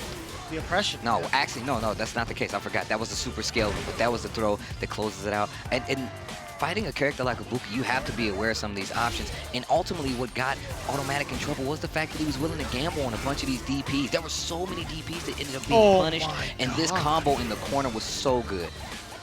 It's unfair, really. I mean, you got a tall character as well. You got some things to look out for. The fuzzy setups just like that. Oh, this is the Automattock. I think this is the one he did the Oki setup, and, you know, he just did stand light kick to stop him. It was really good, though. Oh, no, this is the one where he killed him. Yo, give me that stand jab. Ooh, that was nice. Up the range? That was nice. But of course, we take it to a game 3. I like him using the trigger, but I also like the fact that Shine was like, nah, bruh, no more flinching on this side. That's all And she the wrote. throw to close out. Shine takes it. Automattock still thinking about it. I don't blame him, though. I don't blame him. You can see Smug going up now. We're going to have Smug versus NuckleDu, Captain versus Captain. As you see this head-to-head card, games played still in favor of NuckleDu, but look at the win-loss. 3 and 4 on the side of Smug. Very, very close, 6 and 2 on the side of NuckleDu. Rounds won, 9 and 9 on the side of Smug, and 13 and 6. So you can see, you know, there's a little disparate, you know, there's a little difference in between that win-loss. But I feel like it's mostly on the games played. Also, you have to remember, man, It's Team Gale. They've been here before. They So- got the experience. One of the things to note right now is that G is being hovered over. I feel like Smug using G is going to be towards Du's benefit. But you know what? That would all be cool if they knew who each other was picking. A blind pick has been called again. Again. Very much interested in these characters. Let me see. Let me see who's going to be picked for this battle. These guys have definitely met at multiple tournaments over the years, many times. Even so these guys outside are of Street well Fighter V, acclimated towards each other. And one of the things I want to know is that like Smug is in the position to OCV. He has the potential to do it because they have one of the strongest competitors in Team Gale up on deck already. Again, it's the captain versus captain. He's there for a reason. NuckleDu was opting for the blind pick because he does not want to get countered. But even And still, Smug very much so a competent player. Look, if Smug hopes to get this first W, he's going to have to go through the entirety of Team Gale, the runner-up of Season 1, with the character he has not picked yet, and I'm still waiting as he moves across this board. I know we got both of them. All right, they both have made their decisions. I'm calling G for Smug. G for Smug? Yes. Because you have to prepare yourself for the rest of the team, right? Mm-hmm. Even if by some sort of information that he has that's unbeknownst to us, if he feels very comfortable in the ball matchup against Du, is that going to be that same security for the likes for of the Rob, rest of the likes of next two Shine? matchups, right? Yeah. Especially, a Guile. And I feel like Guile versus G is definitely better for G than it is for Balrog, Oh, yeah. right? Oh, So yeah. you definitely want that option. However, you still have to deal with a full power Shine and a Guile. It doesn't even matter that it's RobTV, but it's still Guile, and we know he has a Guile, right? Take a look at your screen, Steve. The mirror. What? These guys. I like These it. guys. These guys, man. These These guys. youngins. We could say that, right? Yeah. We're that old now. No, I can say that. You guys are I'm a around the hybrid. same age. You I'm a can't be a hybrid. hybrid. That's not From that possible. part of the stage up until you, see, look, it's an age progression. From right to left towards the table. I got you. I'll give you that one. Yo, Smug just walks up to begin with. NuckleDu starts with the fireball, taking out the Yanks. Or hard punch, that's a good punish. You can space it so they can't, they actually can't, but... Yeah, that's why he was walking up just ever so slightly to kind of tease them. Uh-oh, presidential power-up. The presidential levels. The security clearance. All right. I was going to say, keep going. You know more about it. But who has the better G? Oh, so NuckleDu tried to jump out 2 times over in anticipation at the for the far command end, grab. He cleared his throat. Let me clear my throat. Boom! Round number 1, game number 1 is going to go to Smug. No, just the round, man. You can't be overzealous on that one. Excuse me. You trying to assume? I said round number 1 in game number 1. You got me. You got me. See, I told you I'm getting old. My hearing's off. See, okay, all right. I already lost the hair. Here we go. NuckleDu now in the reverse rolls, putting Smug in the corner now. Ouch. Oh, tries to go for the cross-up. Ooh, are you kidding me? That was actually That was slick. sheer reads. Gets scooped. Takes the power-up. Tries to bait him. Starts with the Command jab, grab. follows up with the strong. Oh, I like the idea. A little bit too early on the anti-air. Oh, I thought that was command grab. I got hit. Not quite the stun yet, but one more. There you go. You're dead? I'm telling Is he you dead? right. Oh, he's definitely dead. Light it up. I'm telling you right now. Oh. That was clean. You see, NuckleDu Dang is one of those slime ball scumbags. You understand that? Level 1 on an RPG. He is a super tryhard, He ain't gonna super give up. scumbag. He said he hates turkey neck bones. That's what really Oh, happened. no! You gotta let him know. You gotta let him I'm fighting him after this. I didn't know that. I didn't even know that was a thing. I'm I gonna can't attack believe NuckleDu, man. I can't believe he hates turkey neck bones. Oh, the crush. It's the best part of Thanksgiving. What do you mean? Oh, wait a minute. Wait a minute. NuckleDu was like, yo, bro, that was only one game. Command grab. Oh, he's making sure his peripherals work correctly. Oh, wait a minute. Activate you. I don't know if that was a smart thing to do. Command throw. No. Back throw. Okay, wait a minute. Still has plenty of trigger, though. Do you think that might have been command grab instead? I don't know. I can't tell at this point because wheel kick from that close. Very interesting decision. But No, great I mean, punish, maybe sure. thought he was going to throw. Maybe he thought he was going to command throw. So either way, he would have been good. But up that close, you can't do wheel kick unless you're in trigger or you're going to get punished. Oh, slap him. Okay, he is definitely ready. These conversions are looking too good. Oh, But it's he's still active. traded. Still traded. The crouch jab, anti-air, and then the confirm right after it. Okay. How are you still in time to do that anti-air as you're coming up? Oh, crush counter. He got an EX right there. Oh. Back-to-back throws, Knuckle. Dude, dang. You're dead. And just like that, 2 rounds back. Yeah. I'm definitely outplaying him. It's okay. As long as I don't get G'd. You know. Gotta outplay these bad mamma jammers with the greatest of ease. I think Heavy Punch would definitely hit it. Using his own tag. You can't line do against that. him. You can't just absorb his character. If you're wrestling, that's like in wrestling when you use the other person's finisher against them. You can't do that. I swear, if Shine shows up next week with a flat top, I'm going to throw my stick somewhere. I brought my stick just in case to play. I'm going to just throw it on the He's set. assimilated Smug. He's like, yeah, now I got a flat top. We're unbeatable. Oh, what a good button. And got a counter hit right after it. Knuckle Dude was banking on it being safe, far enough to where he can't punish. It still got clipped. What a good call out by Smug. Man, he was waiting there forever. That was a really good punish because that wasn't safe to begin with, and still getting that crouching strong is just as good. Oh, no. I can't believe he stood there. Still goes for the low dash jab, though. Oh, kept him honest. You had to Wheel sit there and kick. take this. Dash up. No. Neutral jump. Blocks the low. Tries to go for the throw. Activate off the block. Standing medium kick. Jab. You cannot do that close. You have to be careful. And Knuckle Dude is on set point. You saw the counter hit there, too. After the wheel kick, Smug tried to commit to a button, but Knuckle Dude, he knows the gaps. Did you see the memo on the screen for G? It just says Earth. It was like Yeah, Earth. I saw it. I didn't even know that. It was my first time seeing it. Oh, he tried it again. Smug with the jump short cancel. And even still, the power up. This is really good. It's going to power up those fireballs, too. Yeah, level 2 on the presidentiality levels. Couldn't even say presidentiality. Oh. Dash up twice. Nice Goes tech for the from throw. Smug. I like the fact that he went for the jab just to be sure. Block on the low. And he only does it when he knows he has trigger to activate. This is a bad situation to be in. Command grab will kill. But that's Oh, and real he too. thought it was going to be a command grab. He heard you. Yeah. And that's going to be it. Psycho. 3? Oh, you 3-0? Was it 3-0? That was 3-0. And you know Knuckle Dude is a pro because he exhibits the proper handshakes to his teammates immediately after without any sort of training. Oh, yeah. Look, man. Nice work. Their season in. They know. Just instantly just stuck his hand out, guys.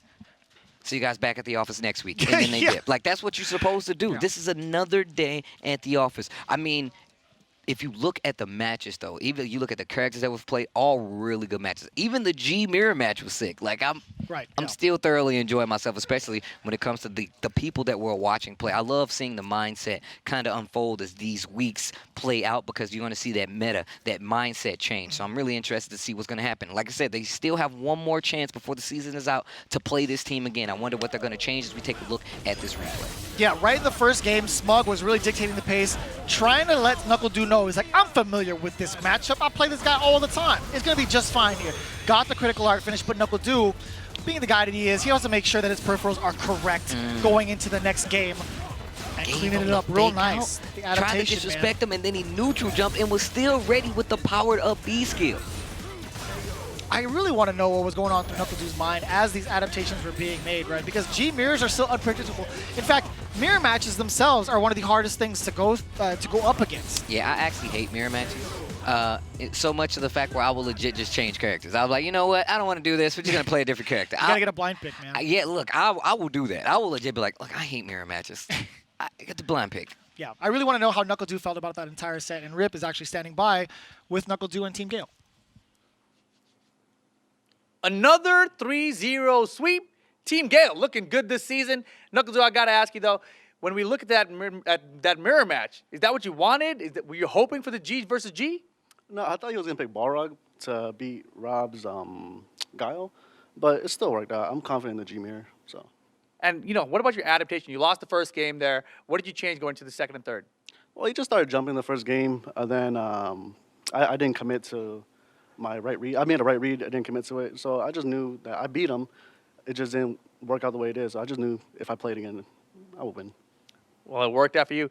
And, of course, RobTV, keeping the win percentage alive even when your main character gets banned. Well done to you. Shine, keeping the Ibuki record positive now this season. Everything's looking good for Team Gale. They're looking great. They're moving up. You guys must be in, first place probably, right? We'll take a look at the leaderboards in a second, but send it back to you guys. Yeah, I think Rip is actually right on that one. Gale has only suffered one loss, and that was Shine holding that L, unfortunately. Hey, I got to say it, man, for the sake of the stats. Over. Speaking of the stats, let's look at these team standings. Rip called it correctly. 3-0 for Team Gale right now. Knuckle-Doo looking like a champ. Of course, right under him, Team Frost. In second, 2 wins, 0 losses. And, of course, we have Team Storm rounding out third place with 2 wins, 1 loss. And those guys are picking up steam. Team Spirit, 1-2 right now. And CJ Truth has a very strong team on his side, but he just can't seem to get the wheels up under him. Speaking of Team Inferno, last season's champs, still have yet to get a W on the board, and they're sitting at 5th place. But right below them, who we just saw, Team Psycho went down a notch. You can tell by the red arrow down at 0-3. And that's definitely got a sting. I blame Rip. I'm definitely You're blaming absolutely Rip. right. I'm blaming Rip as well. That sets us up for a pretty wild final match this week. We do have the second place players, Team Frost, going wild with the OCVs against Team Inferno, who still need a W on the board. And take a look at last year's record, right? Samurai has OCV'd every single team except his own. Is he going to be able to do it again against Team Inferno? If he does so, he completes the whole set. The Collector's Edition has been acquired, and we'll see how it turns out after this break.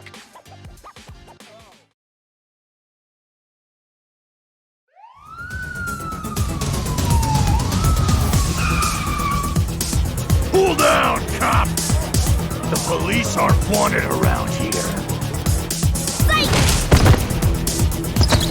Do the crime, you do the time.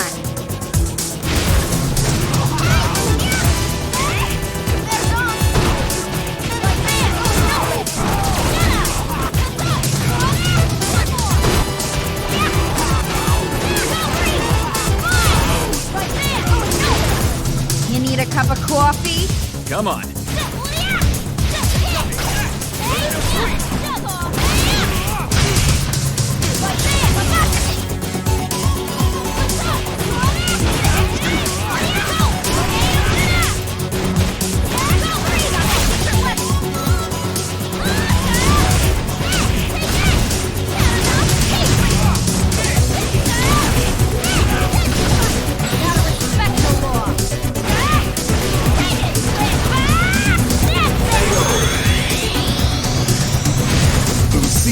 Wins.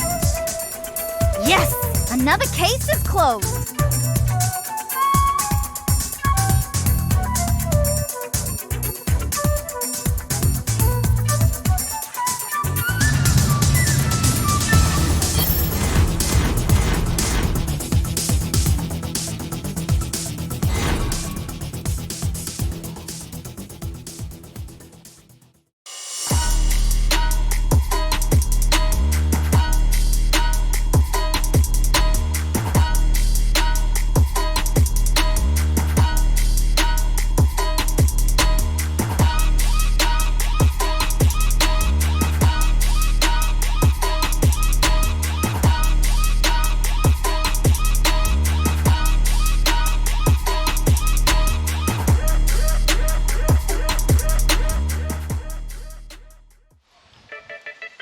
Back at it again with the final match here for this week's Street Fighter League Season 2. We have Team Inferno, 0-2 record right now, going up against Team Frost with back-to-back OCVs. Oh, wait, I know what he's looking at.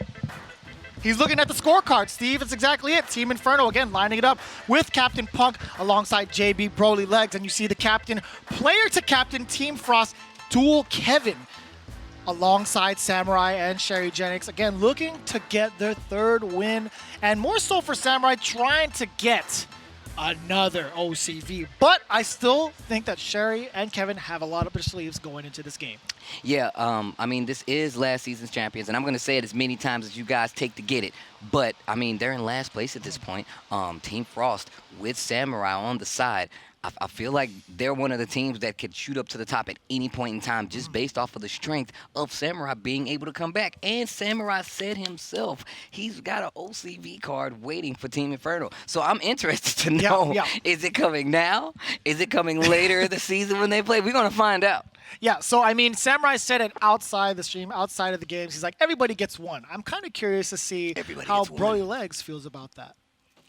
I'm here with the legend Broly Legs from Team Inferno. You guys have had a bit of a rough start.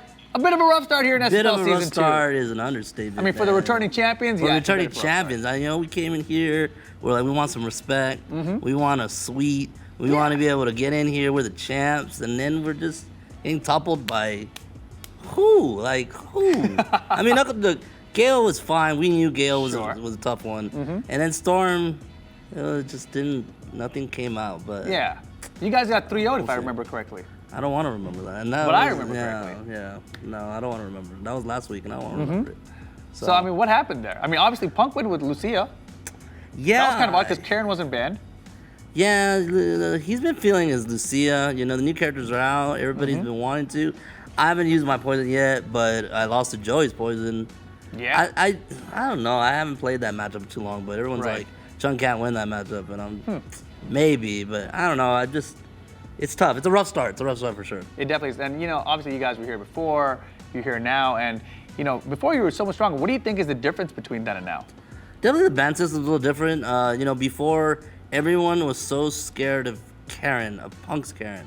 I mean, it was the start of the season. He was winning majors. He was winning, and now he's kind of dying out a little bit. He's losing momentum, losing steam. So now everyone's like, well, let's ban JB's Rashid, and it kind of handicaps him a little bit because now it's up to Punk and me to try to carry the load. And Knuckle Dude did really great, the first game, and then he felt his Lucia and didn't really work out. So it's tough. It's really tough. It's a tough season, but hopefully we'll bounce back. Right. I mean, at least with the ban system now, the change to it at least. Although JB's getting banned right now, they cannot ban him again later. Right. So JB, at least, if this continues throughout the entire first half of the season, second half, we're gonna have all JB back with Rashid. Right. I think that's what he's looking for. I think we kind of felt like we would be okay. We thought maybe Punk could, carry us the first few games. I think if he wins, if we can win 2 out of the next 3 and then get to the JB season, then we'll be fine. But we'll see how it goes. I mean, our team chemistry is right now low. We're just not motivated. Our morale is low. And, everyone's just kind of doing their own thing, and I'm trying to do my best. But I know everyone else is too. It's not to knock on JB or Punk. They're the best. But right now, it's just really tough to kind of get it together and really, we kind of feel like we can coast it. Or like the old Lakers where we can just hang out for 50 games or 30 games and then come back strong. So hopefully that'll work out. Yeah, let's switch gears real quick. I mean, obviously, you guys have a match coming up today. You're going to be going up against Team Frost, who've been doing pretty darn good. Samurai's been OCVing anyone. Do you guys, I mean, you don't have to tell me, but do you guys want to ban the Samurai, or do you guys think you can take him out? I mean, first off, it's always up to Punk what he wants to do. So Punk always makes the decisions? Punk always makes the decisions. We chime in, but obviously it's up to him what he feels is best for the team.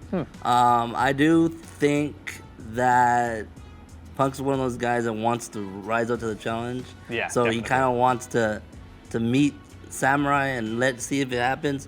But if I had the call, I'd take out Akuma because Dual Captain's not gonna ban Rashid because he plays Rashid. So we're gonna have JB for this. That's a good point. I don't see any other reason why not to ban Akuma, but I don't know. We'll see. It's up to him. And lastly, we obviously know you have this documentary thing on ESPN going on. Yes. Can you tell us a little bit about that? Yeah, it was shot when we were going to DreamHack back when I was living in Brownsville, Texas. They came to my home, pretty much shot what I go through on a daily basis. From the minute I wake up to showering to on the way to the tournament. They captured me getting on the bus. I didn't have a van back then. Getting on the plane, my brother, has to do so much caring and has to do so much to get me there. My family's always been super supportive, my mom and my sister. So yeah, it's a lot about the fighting game scene too, because it shows a lot of me going to tournaments and what I represent and what I've done, and hopefully people can catch it. You know, if you have a cable provider, you can definitely watch it online and check it out. Yeah, make sure you guys check that out online. Of course, Broly Leg's going to be competing here today against Team Frost. We'll see you guys then. That was a really good interview with Broly Legs right there, especially talking about, you know, how he's this ESPN article that just recently came out that was documented. And I'm just a really big fan of Broly Legs overall. Very inspirational player. On top of that, a very ridiculously good player. He's been on point, yeah. And he's been speaking a lot to the meta of, I've been saying a lot, we've been saying a lot, the Season 1 meta is super strong between these teams. I feel like that was one of the best examples when it comes to talking about last season and saying, like, you know, we're kind of trying to coast it, and our team composition is a little off. I feel like that's something that happens to any team on in the second season, right? He even made the reference to the Lakers. Yeah, I mean, he still has a positive attitude about it all. He's really assessed the situations, and it's still only week 3. They have a lot of plans for the future of SFL for that team, so I'm really glad he's keeping his spirits up and at least, you know, staying true to the team. He's going to keep trying his hardest with his Chun-Li, and I'm really looking forward to seeing how Inferno actually mix their team order and their bands going forward. So again, we're going to have those answers shortly with Rip standing by with both teams. Yes, sir. I am here with Team Frost and Team Inferno. Crazy records right now. You guys are up 2-0, although it's been a lot of heavy lifting by Samurai, right? And then you guys are down 0-2 with some like crazy decision making, you know, but the band system is a little bit different. How do you feel going into this one? I feel as always, Phil. I'm always confident, so I just feel like I'll beat everyone. Still confident despite being down 0-2. What about you, Kevin? I always feel confident as well, even though like facing one of the best in the world, if not the best. It doesn't matter to me. You always gotta feel confident at the end of the day. So I gotta ask you, Punk. You got Samurai here. He's been OCVing everyone. What are you gonna do about him? Who are you gonna ban? He never OCV'd my team, by the way. But anyway, I'm banning Akuma, so he will not get the chance to even do that. So Akuma has got to go, and good luck to Samurai. So Samurai gonna get banned this time around. Who do you want to ban from their team, Kevin? We're gonna ban Karen. And Karen coming out for Punk. All right, I like what I'm seeing here. How about your play order? It's Broly, JB, me. Broly, then JB, then Punk the anchor. What do you want to do? It's gonna be Samurai, Sherry, and then me. Samurai going first, and then Sherry, and then Kevin anchor. There you guys have it. Let's see what goes down. Inferno, Frost coming at you. All right. So we got the two captains as anchor, and you saw the bans happen. That means JB is finally allowed to play this week. Look, I feel like even if we heard Broly Legs say that, you know, team morale's a little down, I feel like this is one of the ways to do it. Punk still not going to be able to play with his Karen, but he has a slew of other characters that he can play as well. Oh, yeah. JB being at full power is another thing. And then you get Broly Legs being able to do basically whatever he wants with his character. Switch it over to the other side. The Akuma band is a very pivotal. That is so important because now, like Rip said, all the heavy lifting being done by Samurai has to come back and the team has to cover this time around. Doesn't mean the Samurai is out of the picture or he's not going to be as strong. It just means that, you know, some of that team composition that you so much needed when making a team is going to come into play right now. Yeah, so we're looking into it, right? Inferno versus Frost. Inferno still needs that W on the board. Is this gonna be the match to do it now that they've banned one of the biggest threats here at Street Fighter League? Not even just like the teams, right? Just this man by himself, they got rid of him. Got rid of him right off the bat. But you still got two other members remaining. We'll see how it turns out. Inferno versus Frost when we return.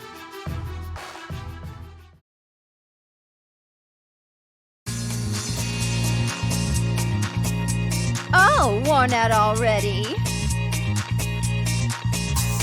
Back for more! Can't start the show without the star.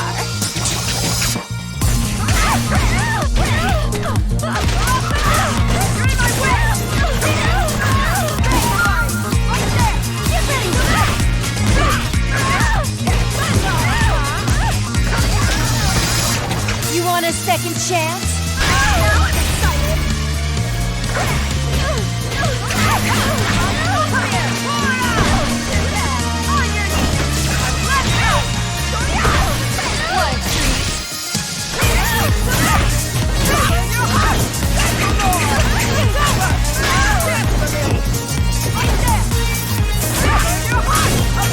Just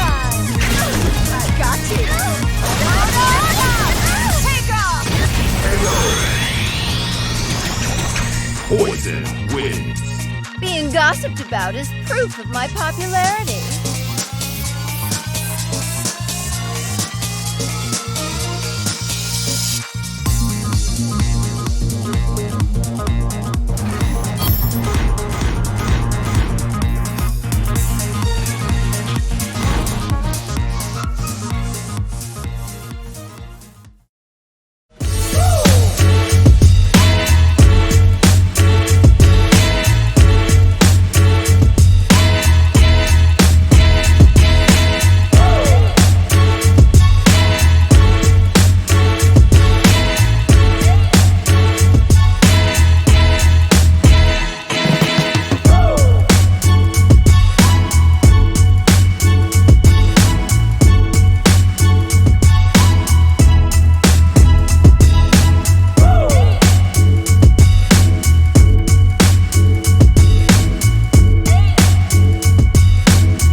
And again, you see, look at that. JB practicing for the Akuma just in case, but you know what?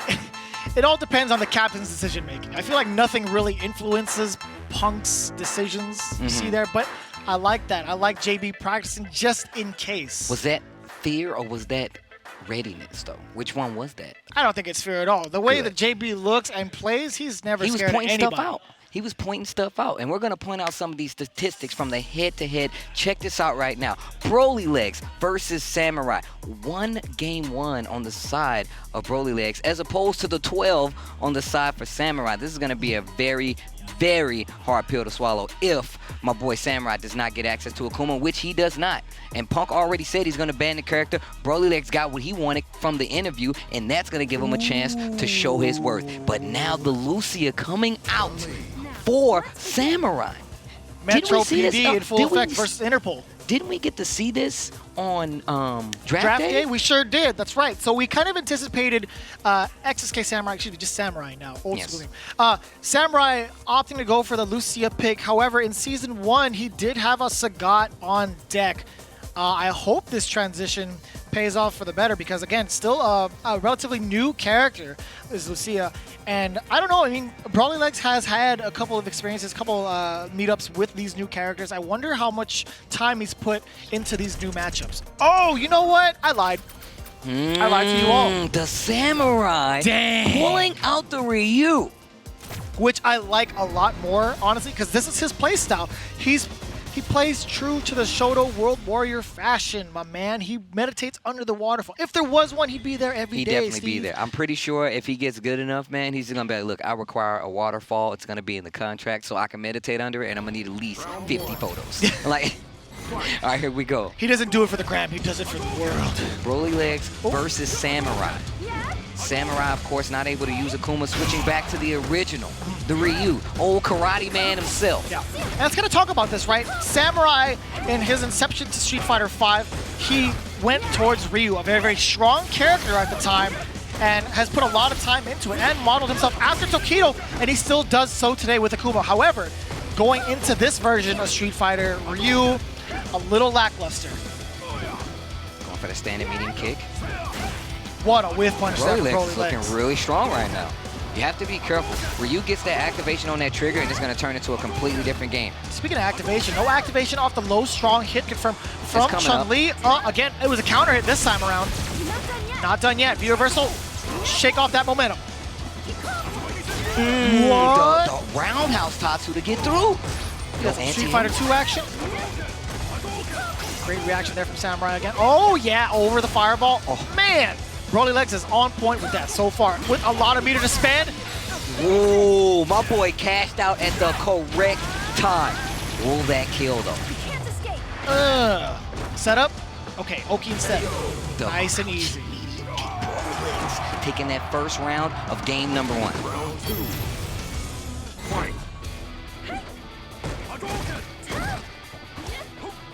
Broly Legs looking really solid right now. Samurai having to go to the Ryu. Tried to get the light kick confirmed and Tatsu didn't work out. Nice legs combo there. Anti-airs there for Broly Legs. Man, there's no stopping this man on the ground. Tried to take these guys. Brawly Legs wasn't having it. A couple fireballs. Has been like the damage here so far in this round from Samurai. Nice buffer. Spins Not the the meter whip this time around. 1 for 1 right there. Jab, jab, and the EX legs gets the crush counter. There's the activation. Backs up. Tries to get the timing for the guard break. Yeah. Switches sides. Oh, a jab on retaliation. There's the activation of the trigger. Brawly Legs trying to close this out. Not much meter left, though. Not even an EX bar. Tries to go for the throw. One more is going to do it for Samurai. Lots of dash. He catches him with the jab on the way out. V-trigger still effect, but you know what? Samurai saw the fireball coming. Brawly Legs committed to it. Gets himself tied up here in game 1. I love that riff. Woo! What a whiff by a short to donkey kick. I like it. Shotogere. What is it? Shotogere. Is I only Oh, the yeah, only yeah. reason I know the name is because of Third Strike. That's the only reason.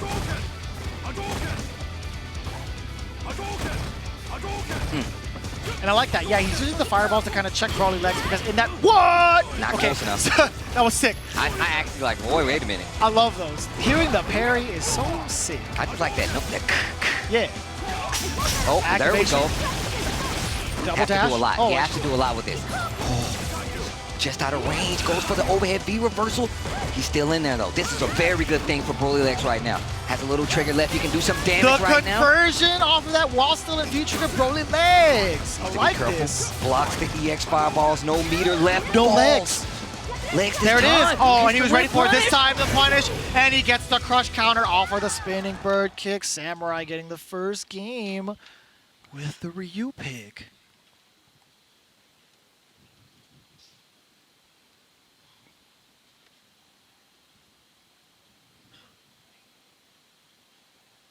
Calm and collected as Samurai. He always takes advantage of these breaks in between. Man, why are you whispering? What are you doing? Come I on, can't even hear you, dude. Why you gotta do that? I couldn't hear you. You're right next to me. We got on headphones, man. You know this. What was that, Steve? Oh, okay. Sorry. As we take a look at the studio, the other two teams sitting in here. The peanut gallery. Okay. That crouching strong coming from Brawly Legs. I feel like that first round could have definitely, you know, the pace-wise could have been so much better for Brawly Legs, right? Especially if he would have got that confirmed early. But I think what he's doing is he's trying to make sure that if he spends any resource that is going to get him the W. And I completely understand that, especially in a game like Street Fighter V where finishing your plate is vital. You have to finish. Yeah, no leftovers. What are you talking about? Right. You can't bring that over. You can't bring that home. Right? We don't have any fridges, bro. You just got to eat that right then and there. You don't want it the next day. That's Nah, gross. nah, that's gross, man. Life lead once again in favor of Brawly Legs. We saw this last time, though. The anti-air still just as good, bro. Okay, activation off the block. Oh the my V reversal God. and the punish. Oh! 100% ready for that V reversal just in case. He might have just reacted to it because there is significant time to do so Oh, yeah. with Samurai. Man, still be effective careful. with this character. Yeah, spends a lot of his meter right there. They trade. Okay. Oh, Samurai still went for the fireball. Brawly Legs could have gone to V-trigger. Oh, you know what? Didn't have the critical guard. Now he has it. An even bigger threat. Anti-air, you're dead. And no... Saves the meter. And every time we've seen Brawly Legs play, every time, he's always had these amazing start-offs, and he's just not able to close off some of these rounds. Not quite yet, you know. I mean, he's looking to put at least a W on the board this time around, or at least tie it up with Samurai. Doing really well for himself, especially in the ground game, so disciplined. But again, one too many pieces of info or reads. Samurai's gonna take full advantage of that with that parry you saw earlier. That forward medium punch. Me and Sejam were talking about the fact that that input is done with either back or forward. And he talks about the fact that he says back and I say forward, and he talks about our play style, because I'm an aggressive player, and he's like a super defensive player. He's a turtle. The wise and ever-knowing turtle. Oh boy. I like that. Yeah, changing up with fireballs of his own, because the majority of the time, or of this set, he's been throwing out these normals, right? Not so much of the fireballs. Okay, yeah. So now Brawly Legs stuck in this corner. V-trigger is still a factor. Oh, get off me! Ooh, okay. The most emotion I've ever seen out of JB. Yet again. You can tell Brawly Legs is really thinking about this. No words on either side, right? Because it's pretty much more of the same at this point. You have to, it's a game on each side, and there's been adjustments on both sides. So now you have to say, well, look, which one's going to stick? What adjustments is he going to attempt to make? Right. I wouldn't be surprised if we got a full round count out of this match. I mean, we just might. All tied up, 1-1. Broly Legs versus Samurai. The final game to determine who's going to be getting that W. The roundhouse crush counter.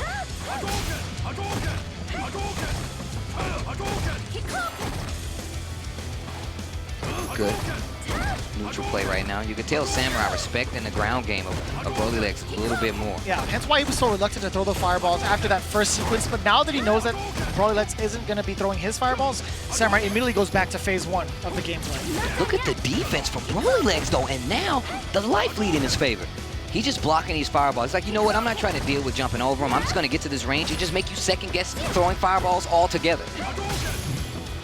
Anti-air. Yeah, he likes playing that range because he knows he can react to the fireballs at that range, which he should be doing. And then if he does go to the jump, he has clean anti-airs to answer back. And you see the range that Samurai opts to throw fireballs in. It's within the range that Chun-Li wants to throw the heavier normals, right? If it's any further out, he kind of stops. If he does throw one, it's going to be spent with meter, right? So Broly Legs, oh, yo, the disrespect! That's not a real thing, man. You can't just throw those out there. Activate at the tail end of the crouching strong. B reversal. Overhead nice block. Samurai reacting the same way to both of those situations. Last game and this game, Broly Legs aware of it. Spends the rest of his meter. 2 bars of EX left, and that B trigger just ended for Broly Legs. Ooh. Oh, the whiff punish from Samurai. Sit him down. 13 seconds on the clock. Not enough. Oh my God! He went for the season 1! He went for the season 1! I can't believe it. Ripped threw his hands up in the air. He's like, I do that too! I do that too! What a scrub. Look at him. He's over there. Yeah, he's so happy about that. I can't believe it. Another round that could have been closed out for Broly Legs. This is exactly what I mean. Man, that was, I feel like that's just the riskiest thing you could have done. But hey, man, if it works, right? Can't complain about it. Ooh. That low forward, and now you see Samurai opening up that movement a little more. Nice conversion. Nice conversion.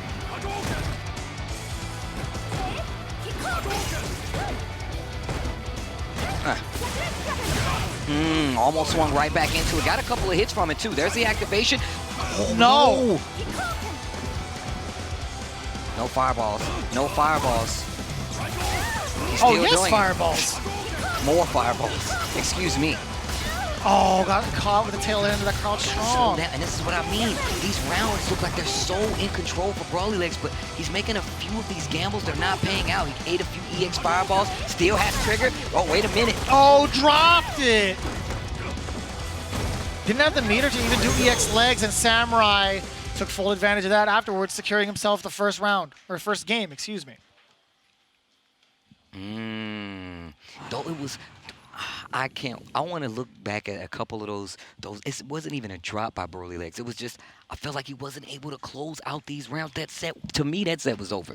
Like, I'm looking at this and I'm like, all right, well, you're going to get hit, and there's these activations. I know Broly Legs dropped a couple of those activations in that first game that you were talking about. And even the minute that Samurai got one of those hits, and I think it was the third game, he did crouch immediate, he blocked crouch sweep and he activated Ryu trigger, right? Chased him out with the crouching medium punch and didn't activate even though he had that trigger. And I feel like those are the things that come back to haunt him. This is game number 1. Very close set, especially right here. Samurai not able to play. Akuma Broly Legs a little more comfortable in this set. Situations like that where you have to be careful. Gets clipped by one fireball. Man. Was a little bit too antsy on the behalf of Broly Legs, but either way, Samurai keeping that composure. And again, the lockdown with the fireballs has really been the tail of the tape here against Broly Legs, but finally found his rhythm going into the next game. However, this is what really happened in the final part of that set. Broly Legs almost about to close it out, but you know what? Samurai getting real cheeky on that one. I can't believe he did that. He dashed up and did Tatsu on this man. Wow. That's and I'm saying that because it probably would have hit me too. I'm not even I mad. definitely tanked. I 100% tried to throw, and I got. That's why we were both upset. Yeah. Because we fell for it too. We 100% fell for it. We've been talking a little bit about JB and the fact that he has not been able to play his game so far. But the game has changed. No Rashid ban means my boy JB gets to play, but he's going up against Sherryjenix. If we check out the games played, you can see they're both 1-4 when it comes to wins and losses, but the rounds tell a little different story. Two rounds won for JB, 4 for Miss Sherryjenix. And of course, these guys have not played, so there will be no head-to-head. But that should let you know especially how far they've come. I mean, if these Inferno is the leader at this point. They're the guys who you're looking at to like set the tone, and they're in last place essentially. So that's another thing you have to worry about. I mean, Team Frost in a little trouble right now. They still have Samurai with the Ryu in the background, but will it be able to do something if it comes to him playing all the way back this time around? So, you know, JB hasn't been able to put himself on the board only for the sole fact that his Rashid has been locked so far. Now that we get a full-fledged JB, it might be a whole different story. Sherryjenix, on the other hand, also still gets her character. Nikali hasn't been the target of any sort of ban so far in these last 3 weeks, but looking at her recent record, right, part of Team Frost, she's only had 1 win, and that was against Team Psycho. Against Dankadillas, she got 1 game in the set. That's true. Not a full-on win, just 1 game in that 2 out of 3. Oh, the Airman Rashid outfit? You can't even see it. I didn't even know what that was. I thought it was like Hunk or something. I was like, what? You know what's really upsetting? They re-released the opportunity for you to get the Airman costume not too long ago, like a month ago. I missed it again? Yeah, we both missed it. What about the Beautiful Joe one? What about that? It was released at the same time too. Come on, man. It was week 2. After Evo, it was like week 2, and I was like, yeah, I'm gonna play again. I'm gonna check out these new characters. I was like, oh damn, they brought the costumes back. I checked it out. Week 2 items. I'm like, you have got to be kidding me. I spent my entire week prepping for Evo, only to miss out on the Airman costume. Well, here we go. I'm upset. I'm upset. JB versus Sherryjenix. Oh, mistimed the meat. He crouched strong. Sherryjenix taking full advantage of that. Thought she was going to get a command grab that early. JB sniffed it out. Yeah, big jump back right there. DP this time around. Okay, walk under, goes for the stand medium. I actually like that idea. Man, that's got to hurt. When Airman swipes away with the Mega Buster, that's got to just do extra damage. Right? Okay. Oh, it through once again, and quick work here for JB. Industrial steel grade boots. I'm telling you, man, this is a cheated costume. Cheating costume. Yo, Airman is actually buff, man. You see, look at the thighs on my boy. Do you see that? The quads. Good anti-air. The cuts.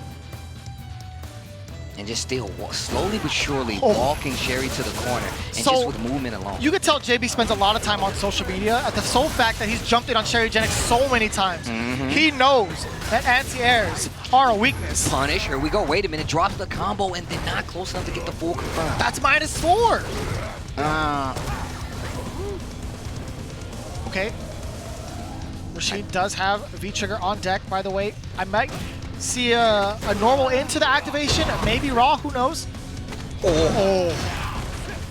There it is. I fell for it too. Good patience here by Sherry. Text the throw. That would have been it for Sherry had she not teched. Critical art on deck for Sherryjenix. Dash Any up. sort of combo could kill. Oh, she does not buffer it! She does not follow through with the critical art! Remember, you're gonna do it again, okay? You're gonna do exactly the same. That's gotta suck.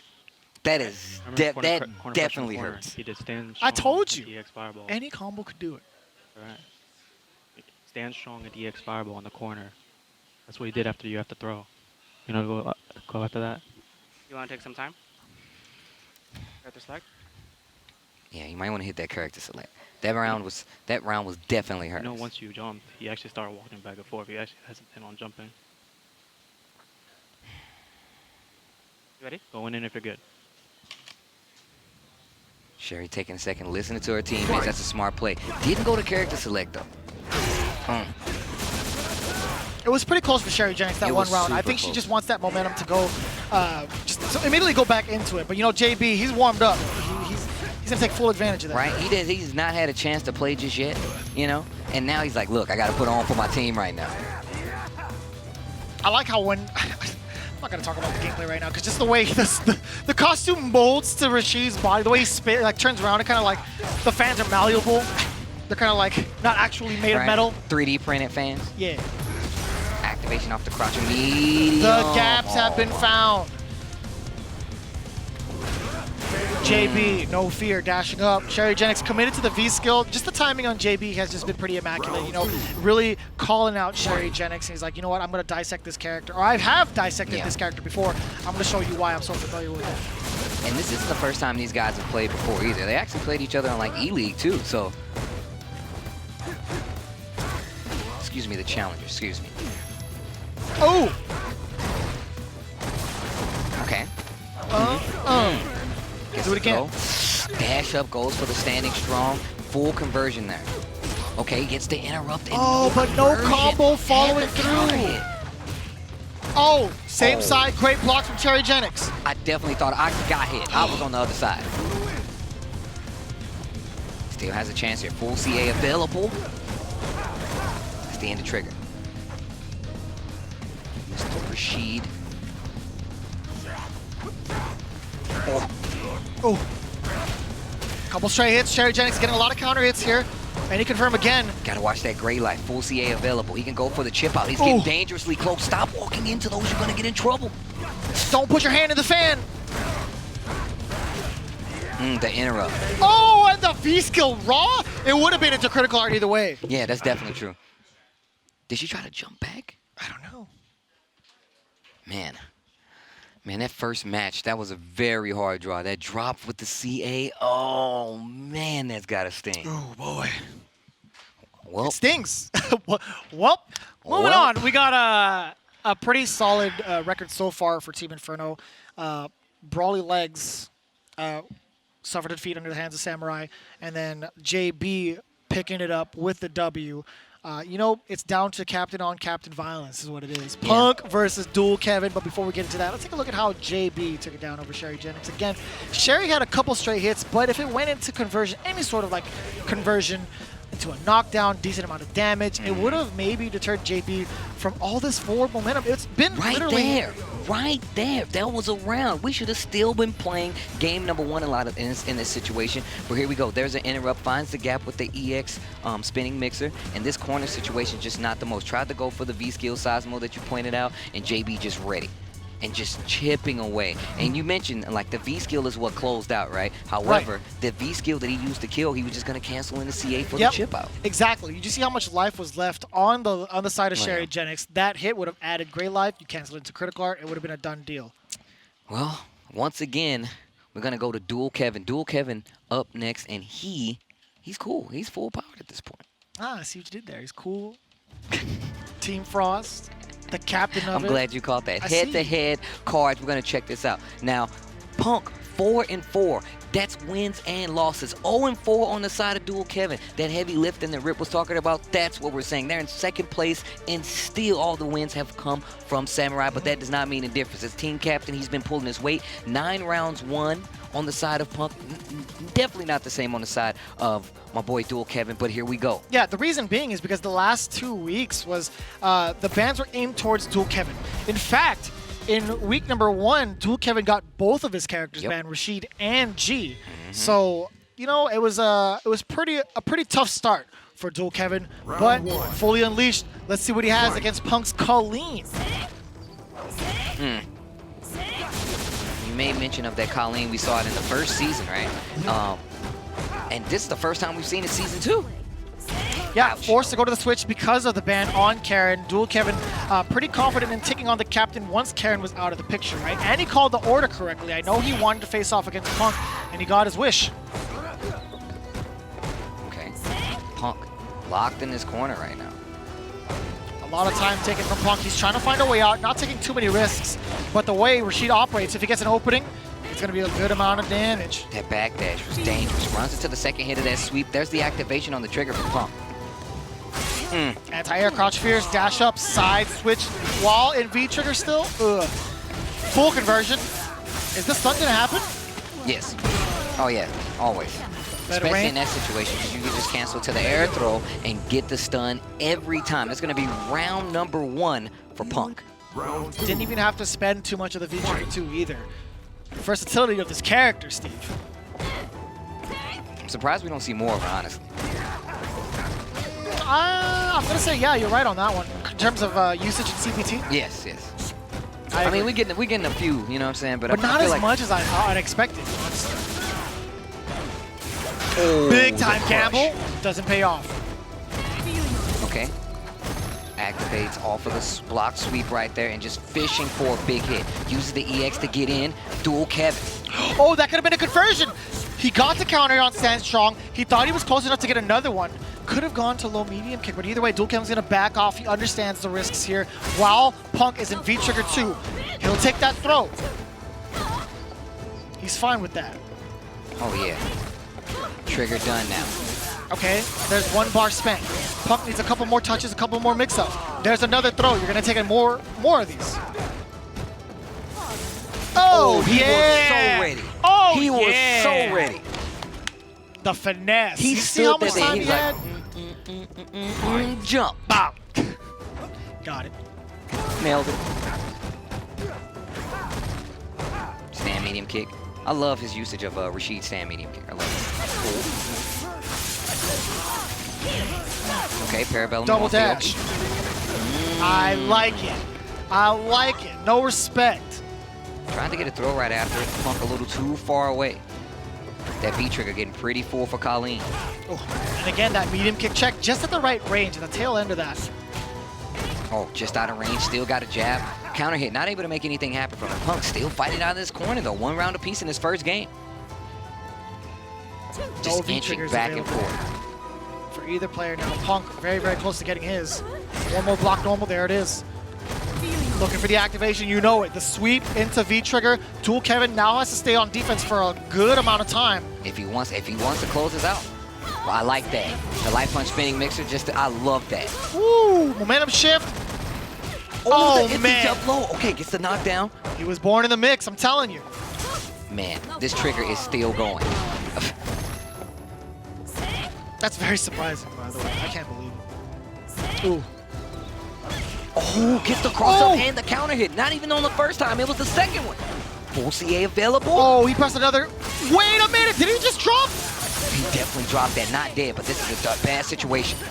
He can chip out, he can chip out, he can chip out, he can chip out. He lets the storm rip. He lets the jumping storm back rip. 'cause he wants to kick, he 4, wants to trade, he wants to trade. 3, 2. Oh my God.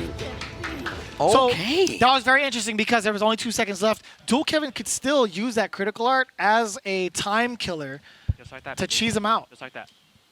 When you were close up to him, like, that was so dumb. You could have just grabbed him.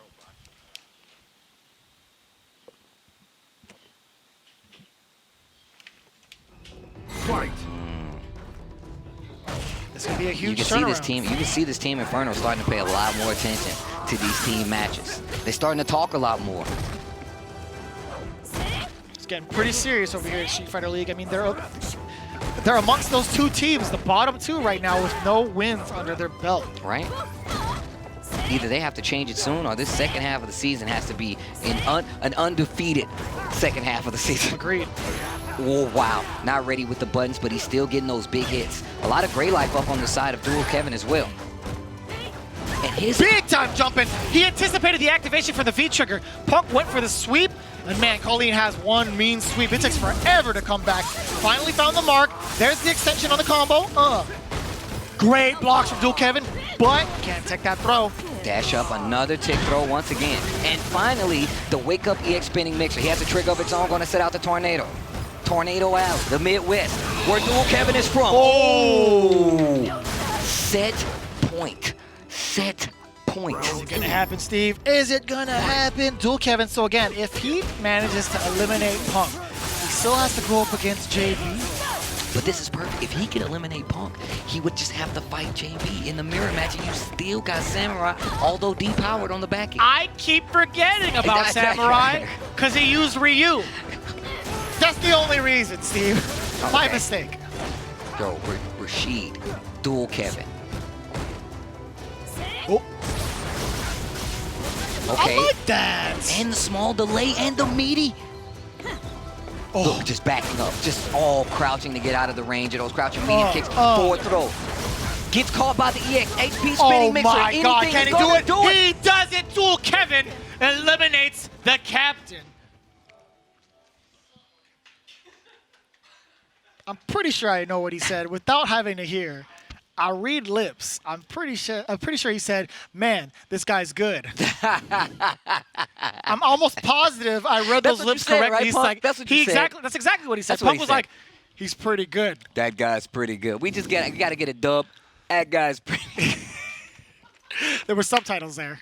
I'm pretty sure that's what he said. But either way, let's take a look at how good he was in this replay. Well, you can tell right now. I feel like he looked really comfortable in this matchup, playing back when he was supposed to, taking advantage when he was supposed to, and this was looking really good for Punk at the beginning. We seen his calling last season. We know he has the chops to do so, but I felt like we kind of underestimated Duel's Kevin, how prepared he was going to be for this matchup, and it was just a series of good pokes, a great jump in right there. Such a good read. Yeah, because he was looking for that activation. It played such a vital role in that first game, so a good read on the sweep to try to go for it, gets the jump in, but here's the activation. Here comes the guess. And look at this pressure. A bunch of tick throws. Another one, and then he finally decides to pull the trigger on that EX spinning mixer. And then takes a step back and he wants to slow this pace down. This was so smart. Man, that pickup was great from Duel Kevin too. Good recognition. See the rest of the teams over there paying attention as well. Wow. Well, I mean, they have to, yeah. The pace now is completely different. It's now JB has to potentially run this all the way back, but he has to start with Duel Kevin. Excuse me. Samurai. Boom. Got it. Nailed it. These guys getting all set up. I'm sorry, was that an 0-2? I think that was an 0-2. Again, these games are absolutely vital going into each and every one of these weeks. Kevin with 2 W's on the board over Inferno's team captain. Yeah, and you got to remember the back of the queue. The back of the queue. Even if you win, you go to the back of the queue. Hence the reason Samurai has to play Mr. JB. And he does not have Akuma. He has Ryu.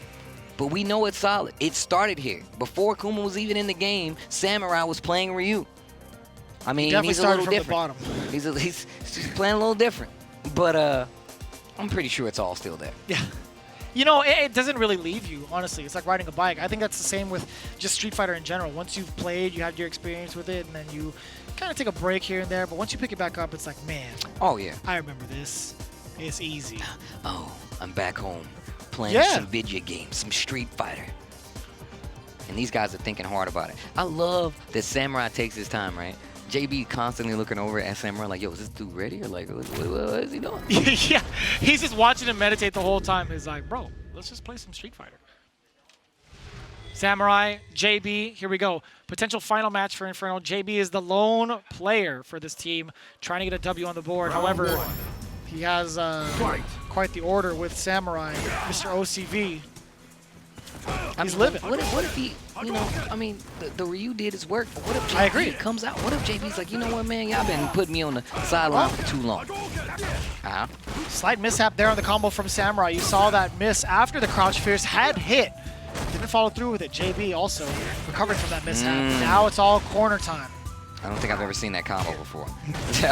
Pretty sure I've never seen that combo with JB. Oh boy, you're about to see a big one anyway. Ow. Yo, that Ryu damage. No meter, just trigger. Look, listen, Samurai is on fire right now. Oh, wait a minute. He did it Hold the phone.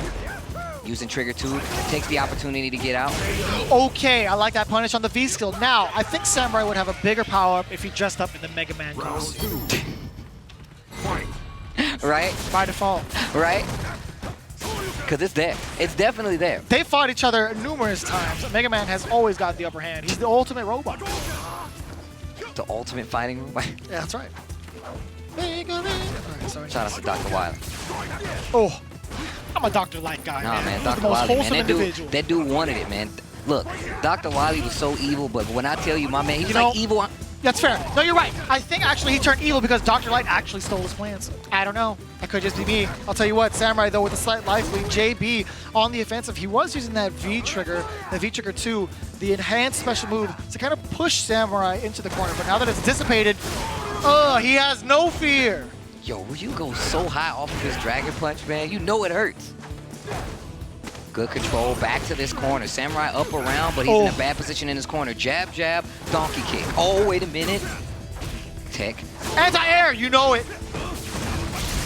There's the activate. Oh, he was looking for something right there. Backdash goes for the roundhouse. No whiff punish. This time he waits to get the proper punish. JB trying to bring it back. Activation? Oh, you know crush. it. Okay. All right. Yeah, I was looking for any sort of normal. It's mostly roundhouse or the sweep coming from Rashid players, right? As soon as he got that trigger, he backed up ever so slightly, delayed roundhouse, activate. Oh my gosh! Look at the damage! No meter, just raw Karate Man damage. Right in the middle of the fan. No sternum's broken. Oh no, that's a solar plexus sternum. Excuse me.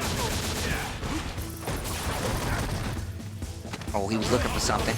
Gives a little shimmy, gets the throw steal. Spinning all that meter to keep the pressure, blocks the V reversal. Keep him in check as well, using the enhanced fireball, excuse me, or tornado shot. Oh! Finally gets him to throw, gets that standing fierce, gonna keep the pressure in the corner. JB with the life lead. I don't know how long it's gonna last. Uses that roundhouse Tatsu to get out of the corner after the activation. JB taking his time. Trigger still active itself. About 50 seconds left on the clock, and there's nothing but footsies being played. What a punish on that from Samurai. Unbelievable. No, those powered up fireballs for the knockdown, so good. This is dangerous. Throw. Nice tech. Oh, EX fireball. It's still close. He Walk up. waited. EX Tatsu, Jesus. He got the throw. Unbelievable. He did it Karate again. Man. All I got is a headband and no shoes. Look at Punk. Look at Punk. Look at Punk. Look at Punk. That's so random, bro. God damn. Never seen somebody so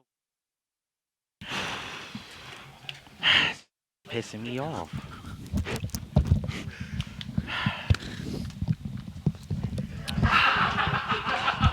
Oh my God. I was going somewhere.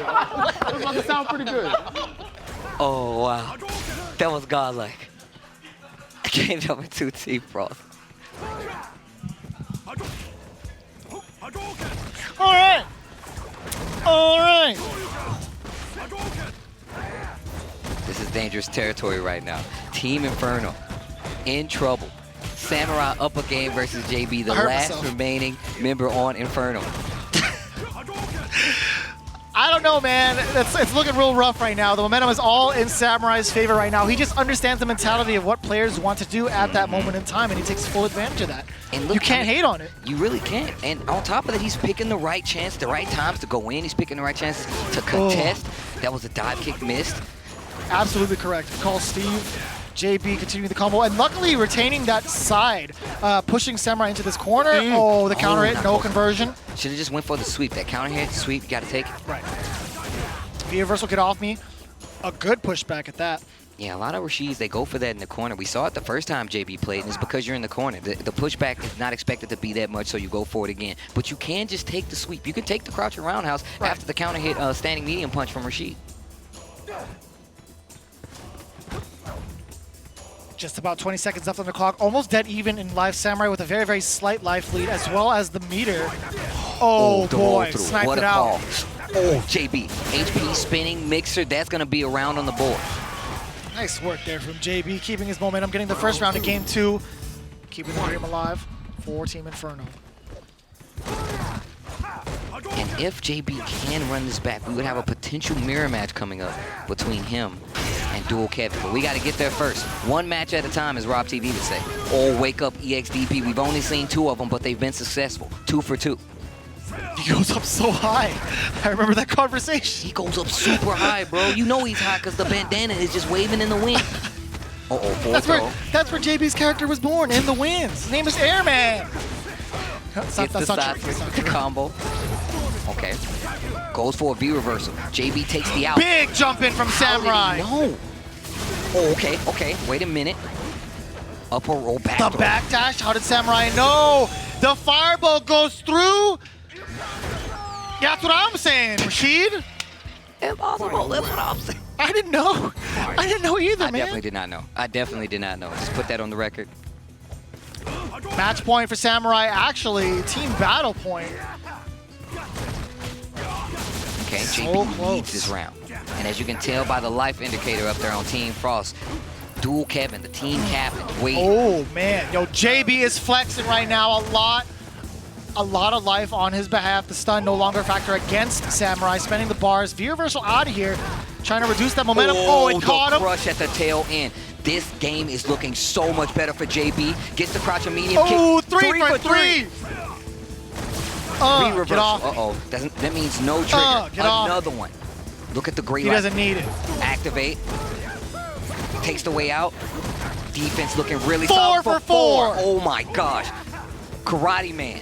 Karate Man. Oh no, he's gonna build himself a new robot, Steve. Oh, no, my God. God. Samurai. Don't do it to, oh my jeez. JB, the clutch factor. JB. What is wrong with this dude, bro? No fundamentals at all. Why do you play Shotos? I don't understand. Fuck. Oh, what did he even do? It's random, bro. Oh my God. Oh, this is so godlike. This is the best set so far. I think this is absolutely the best week of Street Fighter League. Oh, jeez. This is actually the best week of Street Fighter League. This is too good. This is too good right now. Oh, man. Oh, man, this is good. All right. Game 3. Last game of the team battle. Make him switch to the Mega Man outfit. What are you doing? You gotta wear the Mega Man outfit. It's lore. We need to talk to him about that. If they encounter each other again. They have to. It's lore. Yeah, they rebuild the robots every season. Right. They gotta come back. Round 1. All right. Okay. All right. Give it up. Give it up. Here we go. JB, Samurai, 1-1. The sternum has been broken. Solar plexus. Ooh. What? I keep saying sternum. I meant to say solar plexus. Yeah, I was like, right? man, I'm keep sorry. doing it. I'm It's sorry. all right. That was my fault. I'm sorry. I let everybody down on that one. Oh, okay. Wait a minute. JB's awake. He still has the life deficit on his side, though, but this corner has been good to him. He's made a lot of progress in this corner. Trying to make a comeback there in the back, though. You do not want to be there. Look at how much space Samurai has to work with. Ugh. I didn't even know you could do that. You see him back up right there, just anticipating, you know, the wall jump just to try to get out. Now he has to walk it out. Oh, and he ran into the throw, and that was just enough. Samurai again in this situation for team battle point over JB. Wow. He ran into the throw. Let him hit the ground, go for the punish. Expecting JB to swing in a bunch of these situations, and you can tell. Nice anti-air, but you know what? It releases Samurai from the mix. You know what? Doesn't matter anyway. Stun is there. Still has plenty of meter. He's gonna need this round. Spins some this time just to get in. Spins another. Oh, big time risk. And you know what? I feel like that's kind of okay just because he didn't spend the bar, but at the same time, he really needed to make that comeback happen because now JB has another round to play. Final round. Oh, no.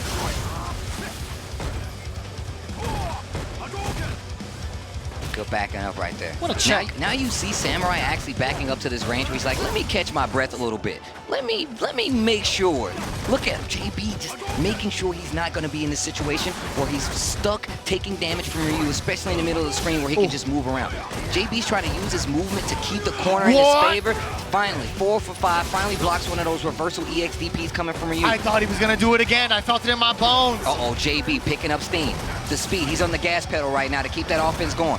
Just full charge on the tornado. V-reverse, he gets the knockdown. Samurai still alive even though the deficit is in his favor. No anti-air, he gets the jump in. Look at the damage from Ryu. I was holding the button down. I said anti-air. It didn't happen. JB on full offense now trying to get a bait against Samurai. Any touch can't do it for him. Uppercut. Oh my God, he's fine. It's not over yet. 5 and 6, right? Double dash. Okay, one more touch for either player, and that's it. JB eliminates the Samurai. This random out of here, bro. Oh my God, damn, dude. This is random, man.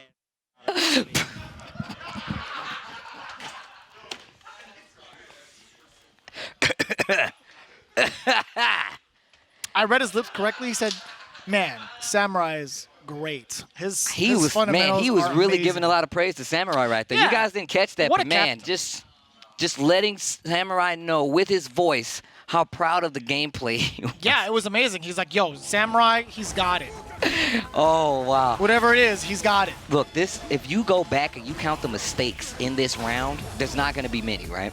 That lets you know how good this set was. There were a few mishaps, a few drops, but it was all, I feel like more than anything, it was the pressure and the nerves building up. Because first off, like, this is not his main character. He still has the Ryu, obviously, but just the fact that he's dealing with Rashid at full power, how do you expect that to turn out? Big damage once again. That was the big jump in that we were talking about. He got a huge chunk of life off of that, and those back throws have set up so much, and that's when it went through the tornado. Oh, wow. I can't believe it. They were playing solid for so long, both players. I felt like one of them was bound to crack, and even when that crack happened, Samurai still was the benefactor, right? He took the risk, and it still paid off. He's like, I'm going to do something wild.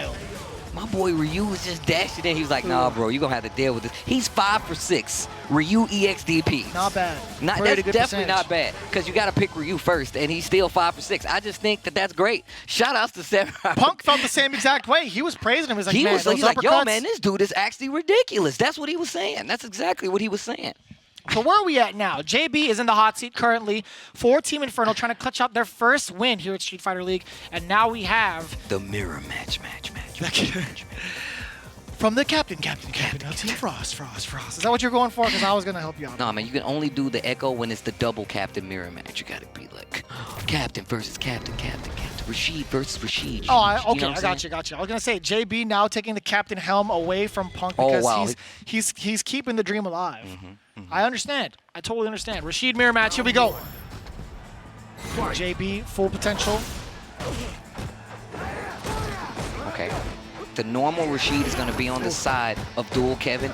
JB running the airman Rashid. Oh, okay. And this is a big thing. We talked about how hard the mirror matches were, right? And sometimes people can consider it a point of pride, right? A point of contention to say, look, I have the better of the same character, right? EX reversal. Off the You would think that, but look at dual Kevin just running away with it. No meaty sub ahead. JB out of the corner, but the momentum. Dual Kevin absolutely ready. Why am I talking in this voice, Steve? I don't know. I'm that's what happens to the games. That's what happens when the games get intense. You got to change your voice just a little bit. Oh, wow. Big whiff punish. Dual Kevin all over it right now, really setting the tone against JB, his own character. It's really funny. Oh, the option select. Really close to stun. Okay, all right. Okay, that was a good read. He knows about it. Talk to him, JB. This is my character. We're playing for pinks right now. Oh, they're playing for pink slips right now? For the character, for the ownership of the character? It's like Fast and the Furious, man. Granny shifting, not double clutching like you should. Slow down. Grab the wall. Spin it like you're trying to make his character fall off. Oh my God. I like that. I like that a lot. JB retaining that momentum, tying it up in the rounds, but look at the meter, almost identical. It's got tied. They're both tied in resources. Stand medium kick, really meaty on that one, so you're gonna be able to get a punish. Spin it to win it. Man, one of the few Rashids I see use that kick. The stand medium kick, yeah, he's getting a lot of mileage out of that. And it pushes him so far forward. And you see dual Kevin do it a lot of times in this corner situation where he's like, oh, you're stuck there, mid-screen, I'm gonna hit you with it right here just to see what you're gonna do and how you're gonna react to it. And look at the patience from dual Kevin, not trying to press the issue, but, you know, also trying to sneak a jump in it. Ah, yes, okay. Stand light kick that 3-framer. A lot of mixes here from both players. Activation off that roundhouse, make it safe. Oh, that's a throw.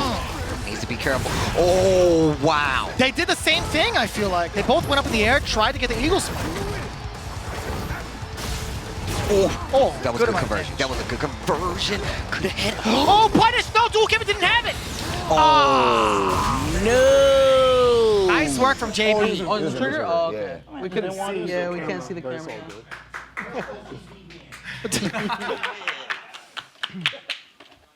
Fake ass OCV over there, man. Hey, thanks for letting me know about the chip. I didn't even realize that.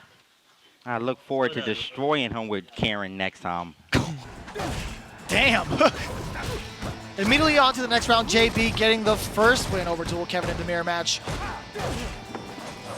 though. But He's still. turning up the offense. He's turning up the offense, and this is what's really helping him versus Dual Kevin. Dual Kevin likes to hold that momentum. So the minute you slow him down, it kind of gets you right back in the game. That first round, you can tell just from that alone. But now you see JB turned it up. He's like, you know what? I know what you need time to think, and I'm not going to give it to you. That was the veteran tactic of kind of dissecting what Dual Kevin has to offer in the mirror match. Damn, that was a counter exclusive.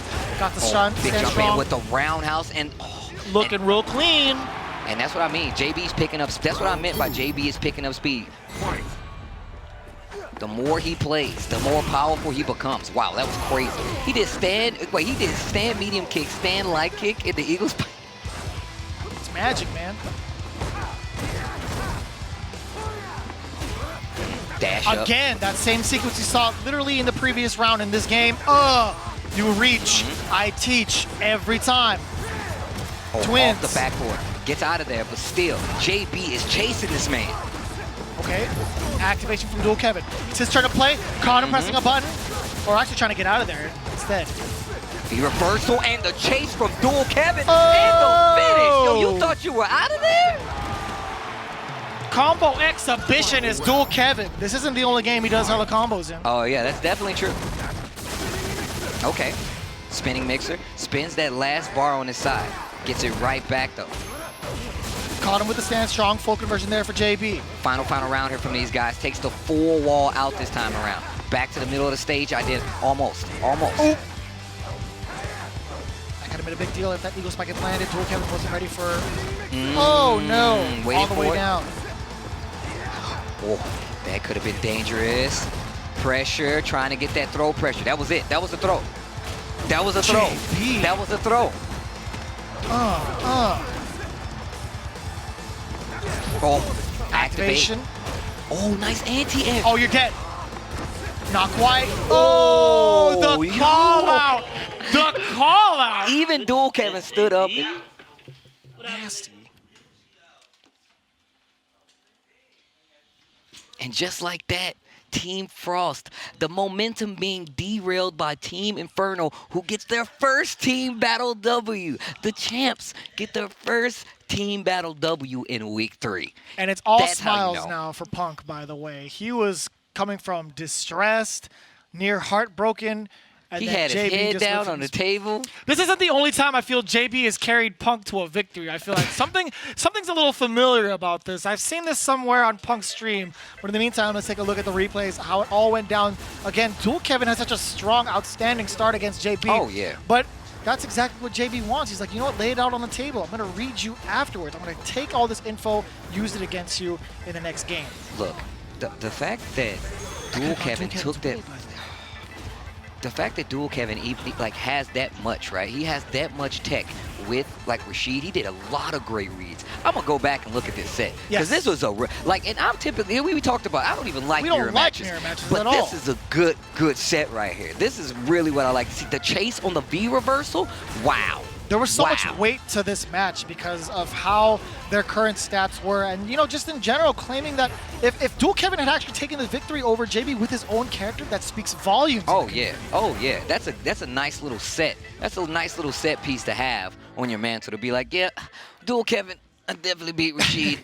Mirror match master JB in the mirror match on Street Fighter League, and that's what you guys just saw. And once again, these sets are just ramping up week after week. These guys, and I will say this though about Team Inferno. Look at how much the team around has changed in a series of matches. Yes. They're communicating more. They're giving each other advice.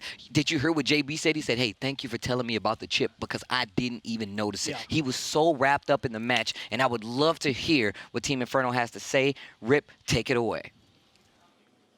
Team Inferno getting their first W here in Season 2. Impressive stuff. What a fun set to watch, to be honest. But JB pulling the heavyweight this time. How do you feel about that? That Samurai match shook me up a lot, so I didn't enjoy that at all. I mean, but you still held it together, and then you and Kevin went down to the wire as well. Oh, yeah. Kevin has been getting stronger and stronger since, he beat me at the Capcom Cup LCQ last year. So, he's already been strong. But every time I fight him, he takes me down on the wire. Yeah, and Broly, we were talking before all this began, And, you were saying, the synergy of the team's not quite the same as it was before. How do you feel things are now that you guys got a W? I mean, a win always heals up all wounds. I think we're all good, No, shout out to these guys. These guys are doing great. We're all doing great. And I think the champs are back. Wow. And Punk, you were sitting back there. After you lost, you said, I suck. But then all of a sudden, you got really behind JB. What changed over there? Samurai is random. He's a bum. And I look forward to destroying him with my Karen next time we play. Oh, shit. Harsh words from the champ, but there you have it. Team Inferno with their first W here in Season 2. Let's send it back to Vicious and Tasty Steve. Did you hear the way Punk delivered that last line? He gritted. He's like, and I look forward to beating the crap out of him with my Karen the next time we play. Yeah! Well, I mean, take a look. The next time they do actually fight each other, he has to go up against Akuma. Now that yep, so it's going to happen. They banned Akuma this time in their first encounter of the round robin. We're going to see it again in the next one. But let's take a look at the character usage this time around in this week's battles.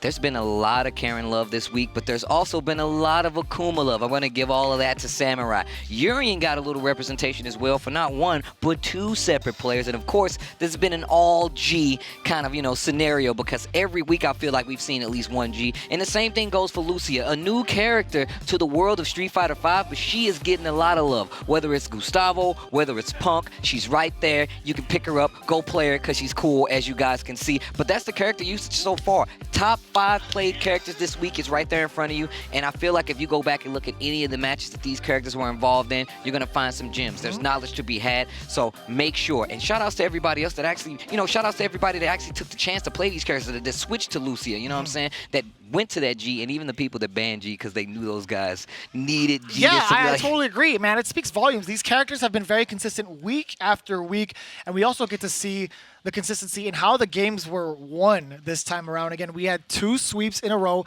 with Team Storm getting 3-0. We had Team Gale getting 3-0. And then the final match of this week, it went down to the wire to the final game, final round. And let's check these team standings after this week's team battles. If you want to know how it changed, all you got to do is check the arrows on the left. Team Gale in first place now, 3-0 when it comes to the victories. Of course, right behind him in second is Team Storm, led by 801 Strider, who has made slow progression, but progression nonetheless every week in and out. Team Frost in third place after taking their first loss to Team Inferno. Of course, Team Spirit in fourth place. Team Inferno in fifth now, up 1 spot from that 6th, but of course, down at the very bottom, 0-3 will be Team Psycho, led by Smug. A lot of work to be done in these next couple of weeks. They got to get as many wins as possible because there's so much on the line, as you see before you. The pricing increased significantly. First place, $90,000 in their pockets. Second place, taking home $24,000. And third, rounding it out with $12,000.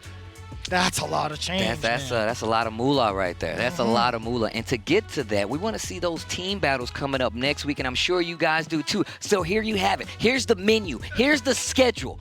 We got Team Frost, the first team battle next week, taking on Team Spirit. Team battle number 2 is going to be Team Psycho, hoping to get their first W, versus Team Inferno, who just this week got theirs. And then, of course, team battle number 3 will be Team Gale, who's in first place, versus Team Storm, led by 801 Strider, and that's going to be the battles we're going to have for you guys next week here on SFL. We're really looking forward to seeing how things shake up as we get into it week after week. Again, the bans are pretty important. The team order has been pretty solid. These guys are finally getting the reads on each other as the teams get acclimated to not only the system, the way the bans work, but just as a team in general. These guys are finally getting comfortable with each other, really starting to share strategy, and I love seeing the teams blossom. It's definitely unfolding. The strategy, the meta for all the teams, whether new or old. I mean, I spoke about Inferno getting that. They basically got like a boost up because now they're talking, now they're chatting, and on top of that, they're helping each other out. I feel like those are all things that comes as the season progresses, even for those new teams. I feel like they're strong now. Wait till later on. Wait till the second half. Wait till the second half of the season. Yeah, the second half is going to be wild. Are gonna understand each other. It's going to be so much more to add to the plate, and I hope you guys please stick around with us for that, because I guarantee you, if you enjoyed these matches, these next ones every week here on out is going to be just as good. In the meantime, make some room in your schedule for next week because you do not want to miss it. It's going to get better and better. I guarantee you. In the meantime, we thank you guys for tuning in. My name is Vicious, here with Tasty Steve, and you've been watching Street Fighter League.